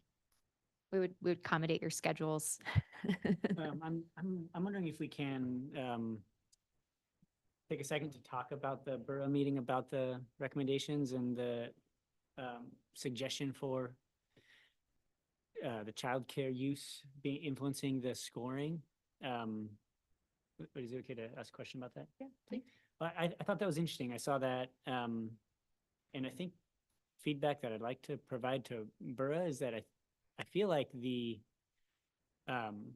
our business assistance monies are mainly aimed at improving the built environment for placemaking and not necessarily about the specific use. And so I feel like when we were looking at that, we were more looking at the hardscape and like what's the long term is going to be here, not specifically what business is operating in that space. So I just want to make that comment. I heard that yes, childcare is a high priority to the public and to council and to borough. I don't know that is an appropriate scoring metric for how we use money for facade improvements. So that was just a thought that crossed my mind that I thought I'd share. I concur. Yeah, is there kind of general consensus on the board about that? Because we can try to engage with some members of council and get more clear direction before we have that April business assistance subcommittee to clarify that. I didn't look around. Our heads nodding. I think just to be additive to it, I mean, like I get the intent from borough. Childcare is a priority, but these dollars are insignificant to move that needle. And to John's point, like we're intending on businesses, we're going to do this and that. This is, I don't know if this is necessarily needs to be a priority for the type of business per se. Maybe that I've always been a proponent of the owners, but it's different. All right, go ahead. Here comes Elizabeth. So I think this is a super healthy and great conversation for this board to have with borough, or sort of back and forth, probably not at a joint meeting, but so borough held their meeting, they had that feedback. You're going to have a subcommittee to kind of, you're hearing it now to discuss, right, what this body's response or reaction or adjustments in response to that discussion and direction from borough is. And then I think, you can have that subcommittee make its recommendation to this board, which can then go to borough. And I think you can think of it as a back and forth. I'm not sure. Well, there won't be another borough meeting, right, necessarily before your subcommittee meets, but you can hear that direction. You can take it into account as you look at how you might want to change your scoring criteria and then send a recommendation back, right? It can be an iterative conversation, using what you've heard from borough today. Yeah, I think, and you could, when you kind of come up with that recommendation, like maybe we could highlight that in a letter that we send to borough, like we evaluated that and this is why we're recommending this. And we took in that feedback. But we could also try to like engage with a couple of the There's counselors. probably counselors still online who might have additional feedback to give through Ally before you go to your subcommittee meeting. Great comment. So It is. And were there other, it looks like there's some other. Follow up to comments. that, kind of the same scenario though, of like Kalima Market is going to make facade improvements that are for a market. And so like, it's not only like white paint and a nice new door, there's going to be like very specific improvements for that business. So if they move, the next business that comes in is going to change it. And so kind of the same idea of like, I hear what you're saying. I agree. Like they should be, I think what we were designed this for is to update the core area long-term.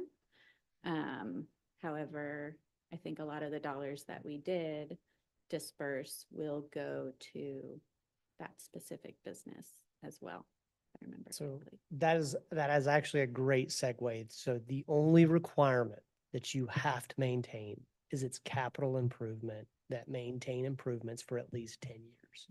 That is the only requirement that you as a policy board have to maintain. So for example, to your point, windows, paint, lighting, interior improvements, anything that can benefit that business or another business that might come in right behind it is what we is what we have to improve on. So for example, the business that you awarded for grants to a child care, we've been working with her on her grant agreement. There are things that we can't pay for like, for example, inspection fees for the state. We can't pay for soft costs. But we can pay for building permit fees because that is a direct related for the building to actually have occupancy. We can't pay for playground equipment that only lasts 2 years, but we can help pay for the fencing that goes around the playground equipment because it meets the safety requirement of our plan.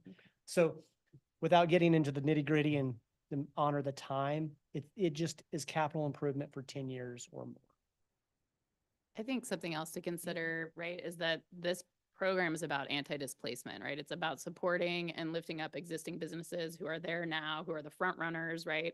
That's really at the core of like the goal of even having this program, right, is to really help those businesses. And then the conversation we had, kind of to your point, and I think that we would need to revisit in light of this comment, is sort of, we opened it up to internal improvements, right? We said it's actually external, internal. It's up to you, business, what helps keep you in place there long term, right? And so I agree that this is about ostensibly like the look and feel and function of the place. And so there might be some sort of weighting of criteria around external versus internal improvements, right? Because that is something that we opened the door to in that conversation last time, because it was about supporting a business and what they need, whether it is internal or external, to keep them in place. So I tend to agree. Like, I think the catalytic factor, right, is highest with those improvements that are happening outside of the building in that external hardscape kind of area. But I think the way that we have it currently set was meant to kind of keep that goal in mind, and then to kind of like open up the door of like, it's what a business needs. It's not necessarily where that improvement happens. So anyway, just a comment on kind of where that conversation's been with this group. So But it yeah, sounds like Dale. it's conflicting to what actually is happening. No, no.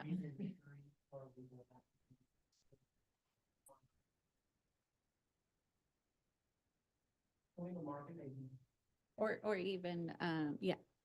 Sorry. So And real quick, Kalima Market, yes, is external improvements, but the childcare facility are external and internal improvements. So, but that's a policy. If you want to prioritize external for the look and feel versus internal, that's up to you. But we are meeting the spirit of the law, but also doing both right now. I think there's a lot for the business subcommittee to work on, so. Yeah, for sure. Rich conversation. Yeah, Dale, you had a comment. And then- Well, I was just curious, since the box has been open, that, Riverside Clinic was the apple in the box of oranges because it was only for design. I'm curious, I'm presuming, I'm just curious why it got, I don't think it's probably because Borough hates animals, for example, but why did it get denied? I think that they had scored the lowest, like by cab members. And so I think that was kind of why they were identified as like the easiest one to take funding from. And then we kind of talked to them. No chance because they couldn't. They wanted to like maybe like just reduce the amount of funding that they got. And we're like, well, they're applying for design assistance. So we sort of have like a minimum. And so maybe that's something that we also evaluate of the business assistance, like whether this design versus construction, or There's versus. just no way they could get enough points to compete with the others, but.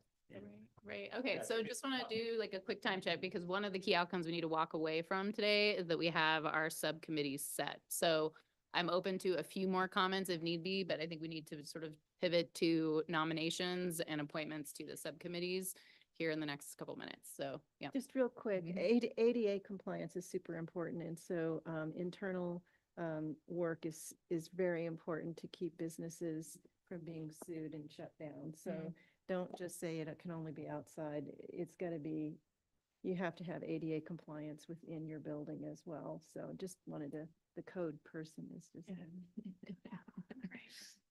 Okay, well, why don't we, and we haven't talked about the CFET grant piece, but maybe we start with who's interested in serving on the development code subcommittee. So could we see a show of hands? Got Dale, Kathy. 3. All right, we've got 3. And John. What? No. Oh, Sorry. John Fisher. I'm actually calling you by your last names, Fisher and Highland. We sat together just to be. Yeah. Question about the subcommittee. In addition to the three of us, can we get other people on it? I'd really like to Yeah, get somebody who's tried to go through adaptive reuse and I guess. Yeah, I think we can definitely, I mean, they wouldn't be necessarily making the recommendation to CAB, but we could invite them in to participate in those discussions.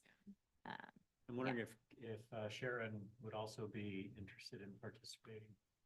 Yeah, Sharon. Sure, happy to. Yes, we've got a Sharon. I have a quick question. So on the disabilities committee, we have subgroups, so that way we don't have to have official meetings and we can have not a quorum get together and talk about certain ideas.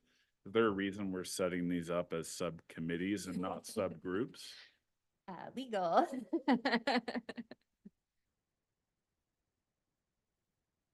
So anytime you have a governing body that makes recommendations up the chain to another governing body, if it's a group that's getting together to make recommendations, it is itself a governing body and has to comply with the public meetings and records laws. So if the intent of these groups is to make a recommendation to CAB, then they are also governing bodies and have to comply. We have to do public meeting law. Got it. Thanks. Question. And that also, sorry, just means that as a subcommittee, if there's 4 of you, then any of those 4 can't talk offline, right? And deliberate towards what the meat of the issue is before the subcommittee. So just something to think about as you're thinking about numbers. 3 is kind of tricky because then 2 of you are a quorum and you can't, so you want to. Okay, yes. So is any other voting member interested in serving on that development code subcommittee or? Well, if Sharon's part of the quorum. Okay, cool. Then we're good. Great. So Okay. John, Kathy, Dale, and Sharon for the development code subcommittee. I think, we need to make like a formal motion to create it? Okay, we're good. Meeting Okay, minutes. great. All right, we're going to move on to the business assistance subcommittee. So who is interested in serving on this subcommittee? Oh, I'm also kind of interested. So wait, so You got a lot. I don't need Elise, We can Jeff, have more, we can Elaine, have more than Emma. 3 or 4. 27. So we need 4 max. 4 max, which we There's have, 9 right? voting members. So it looks like we had 4, right? So John, Elaine, Jeff, Elisa. I'm somewhat interested, but I would hang back so those 4 can roll forth. That sound good? Elaine, John, Jeff, Elisa. Great. Wasn't, I just want to make sure, wasn't, for the new members, wasn't there something to do with a conflict of interest on this though? Oh. Well, so our business assistance policy has like, if an applicant that we get has like a business directly located or adjacent to, or they are financially going to benefit from a application, then they can't participate in the scoring. But you're just making recommendations to the policy. So it's okay if it's actually helpful to have business owners help guide what that policy program should look like. And those initial reviews, would I have to step aside if if I did have a conflict? Well, we're not like reviewing any applications as part of this. This is just for the sub. Yeah, so We're not I guess that subcommittee, like if you ended up applying, it would make that October, we'd probably need to take you off of that subcommittee and get new subcommittee members. If for some reason you were intending to apply or you knew the business adjacent to you was going to apply to the program for that October scoring. Okay, great. Um, Okay. Yeah. Great. Excellent. Thank you, everybody, for being willing to take on those new roles. Anything else for those 2 subcommittees? Okay. Then we'll move on to the CFET grant update. Yeah, so per Kathy's recommendation to pursue grants, I started pursuing grants. And so we submitted an application for the Department of Land Conservation and Development had a climate friendly and equitable community grant program. The applications were due, I believe, like last December, January. I had to convince legal to let me apply after not paying attention to the grant program's initial release of funds, but they let me go for it. So thanks, legal. But we ended up being awarded about 150,000 for the project that we put forward. And so we're actually going to release an RFP or request for proposals this week for consultants to be selected to participate in this project. But we're going to be completing kind of work that's required per CFAC with a focus on kind of the Bend Central District CFA. But we're writing the scope to be a little bit flexible. But the project will complete a multimodal gap analysis. So that's now required as part of the transportation planning rules for CFA areas. And then cities that are over 50,000 people in population are required per CFAC rules to create low CAR districts.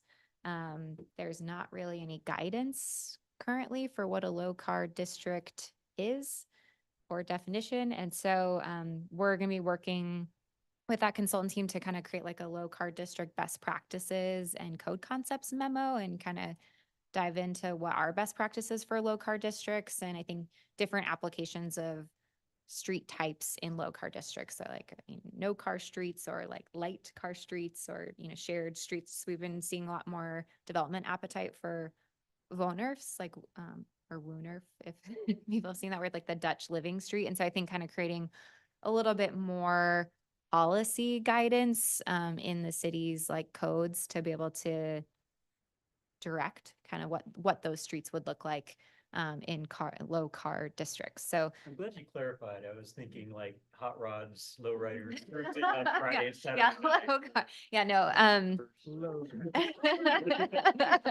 not physically low cars, but like less cars on Car the light, road. car Yeah, light. car light areas.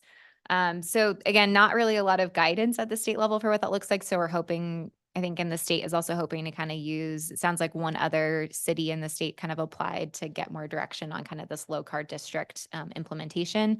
It will also incorporate community engagement. And then another big piece of the project is to kind of look at alternatives and transportation analysis for a route between Juniper Park to Drake Park. And so kind of identifying where that route is going to go, both in the Bend Central District, utilizing the Hawthorne Crossing now that we know it's fully potentially overfunded, and then through downtown. So there's been kind of talks about Minnesota Avenue becoming like a car light street and even, or Oregon Avenue. And so really kind of identifying where that route is going to go to connect to Drake Park. And where that may include a no car or a light car element. And so kind of doing some more alternatives analysis, even like business impact. If we were to kind of implement a no car section of the street, what would be the business or individual site impacts? And then create an implementation plan. So we may not necessarily be doing all the transportation modeling. If we identify a section where we're identifying like a no car street, this study will probably help us understand what are the local circulation impacts, but we would feed that into our transportation system plan to model the impacts of that on our larger transportation network. And that would be implemented through a TSP update. So it's kind of helping inform the CFEC planning work that growth management is doing. So they'll be heavily involved in this project, but I would be managing it. Congratulations on winning that. Yeah. So fantastic to have the funding to do this work. I think it's just going to help like the picture come into clearer and clearer focus, especially for that Hawthorne anchor, right? Of sort of, this isn't a bridge to nowhere, right? Like this is really a key part that connects to things, right? So I think like getting some eyes on that question is going to be great. I think having this analysis of sort of like car light, car free, right? Like these different ideas have been sort of percolating about how this, how it's going to flow and work in this district is just exceptional. So kudos to you for going out and making it happen and having the support you needed from legal and others at the city to kind of get that done. Because I think this is going to be a really informative piece for what is coming for this district. So really excited about this work. Yeah, and just timeline on this project. So we're hoping to have a consultant on board by mid to end of May, depending on if we can meet that May 15th timeline. The budget's over 100,000, so it has to go to council for approval for the contract and the grant agreement. And then we have to complete the work by the end of May of 2025. So this is like a year-long project. And I think more to come on how we're going to engage with CAB or kind of what the community engagement plan for this project is. We're working with our equity group and want to make sure that we're doing more like equitable outreach. So I don't know if we'll necessarily like, again, because CAB's meeting less regularly, like TBD on how we're going to engage CAB, but we will definitely keep you informed of this project and engage you as stakeholders as part of it. Just quick comment on the Drake to Juniper. That was part of the Envision Bend Yes. project, and I was on the team that developed that, and we were brainstorming how far can we go with reducing car traffic and all that. So you've got a lot of allies. Yeah. And I emailed Matt our scope last week, and he's like, anything we can do to help with community engagement, let us know. So there's definitely a lot of partnership opportunities for this grant. Yeah, and I think for CFEC in general, as the name implies, right, equitable, there's a huge focus on outreach and doing that in a more like thoughtful, intentional way to kind of get things like this in front of folks who don't necessarily, who are misrepresented or who aren't, you know, sort of usually at the table. So I think that was another thing that we talked about of sort, because we had originally said, oh, is this like another subcommittee of CAB, and like kind of landed in a place where that doesn't seem like quite the right fit, because there is going to be this like more broad engagement that's required for the grant. But yeah, I think to Ally's point, like we'll be in the loop, and kind of as things progress, we can kind of figure out like how we might want to handle that as a group as more of this, and you know, information starts to come forward and the results come forward. So a little bit fluid there, but I think we'll figure it out. Yeah. Yeah. Any comments or questions about that CFEC grant? Okay. All right. Well, public comment. I haven't heard that there have been too many folks joining online. We do not have anybody in the room here with us, but now is the time for public comment. If we have any folks Oh yeah, online. so I think Moe Newbold, I think it's Moe Newbold, but Moe is online and has their hand raised. I'm gonna allow Moe. You should be able to talk, Moe. Hey, can you hear me? Yeah, let me turn you up just a tad bit. There you go. Yeah, this is a different Moe. No, just kidding. It is Moe Newbold. Can you hear me? Yeah, we hear you. Okay. So I have been watching, and it's great to see a lot of old and new faces. For those of you I don't know, I worked on the BC division for many years, and now I live in Baltimore, but I do still own property in the Orchard District. And I'm excited to see all the progress that's been made and where all this is going. Had a lot of thoughts over the past several hours, and I haven't given public comment in a while, so I'll just kind of maybe hit the initial question I had was from one of the beginning presentations where the like urban renewal I don't know, I don't remember how A slide on like the shareholders and the right. Yeah. And so I was wondering if you dug a little deeper into how you're defining who your beneficiaries are. Like, I totally understand why you would have the taxing districts as the quote unquote shareholders and then the general tax public as the customers. But it seems like maybe there should also be recognition of the community who live and work in and around this area and have been affected by and stayed through decades of disinvestment, but who also contribute to the potential and hopefully future revenue, such as like Oregon Spirit Distillers or Kalima Market. And so as you're thinking about who are you creating projects for and what is the return on investment, I think you should also be taking into account those folks who are directly in the impacted area.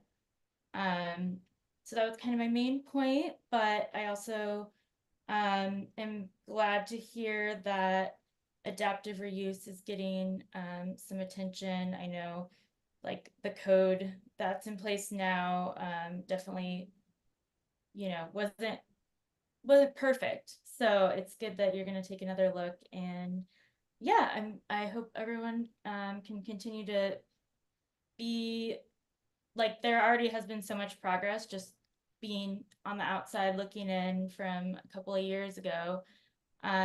So continue to have that patience that like these are long-term investments. You're not going to have the TIF return right away. It's going to be a longer term thing. So thank you all for doing this work and glad to see you. Thanks so much, Moe. And you've done so much to kind of land this conversation in the place that it is now, and to have this body here, and to have kind of how things are now for the core. You're just a huge part of that. So huge thanks to you for all that work over all the years, and thanks for your comment today. Thanks for having me. Other comments? Public comments?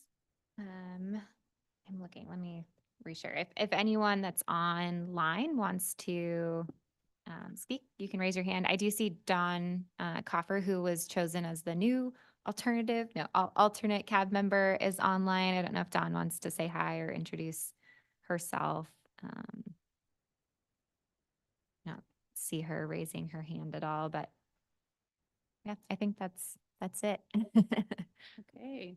All right. Well, then we're to our final agenda item. Allie, you're going to recap for us the final key takeaways and where we roll from here. We're exactly on time. Oh my God. Yeah, I mean, I think in the minutes, we'll kind of outline some of the goals that you all outlined in that discussion. I think there was some good ideas for things that we can refine. Like, I think Dale had some really good ideas about refining and reviewing CAB's role, and I wrote a lot of good notes. So we'll kind of review that and kind of come back with any like action items or follow-ups from that discussion. Thought that was really helpful. But really just want folks to make sure that they understand urban renewal and TIF. If you, especially John and Elaine, but any CAB member, if you do want a little bit deeper dive into how TIF works, or incentives, or just tax increment, or our TIF plan, our core area TIF plan, we're happy to meet with you one-on-one and go over that in any more depth. And you're always welcome. All of you are welcome to reach out to staff at any time, and just make sure you're understanding that. And I think, we're excited to kind of kickstart those subcommittees and the grant project. Hopefully you have like a better understanding of what's going on with Midtown. We'll make sure that you're aware of those open house opportunities, and when to provide input, and really encourage you all to be liaisons out in the community, sharing this work, and sharing the education that we provide to you all with the rest of the community, and really being that facilitator to share this information out with the broader community and the neighborhood associations and the business community and COBAC. And if you have any input for us for how we can improve, we're always open to that as well. Anything else to put in Allie's plate? Yeah, Dale. I think just it's a cool observation. I think that every voting member is either in leadership or on a subcommittee. So, I mean, everybody's really engaged, which is a good start to the year. Yeah. Agreed. Well said. Other final parting thoughts for the group or for Allie for the key takeaways? Are you going to be sending out, for the dates of when we're meeting, you're going to send something out? Calendar invites. Yeah. Yeah, we will do that. And sometimes we try not to send like the November one out too early because it can freak people out, but we will get those on everyone's calendar. From a newbie perspective, thank you. This was fabulous to get to know all of you a little bit, and to really dive into some of these. I've come away so much richer in terms of my understanding. So thank you. Okay. Yeah, and just an update on the business assistance application. So we haven't executed any of the grant agreements, but we have met with every one of the businesses that received awards and have shown them their grant agreements, and are kind of just in the final stages of finalizing those.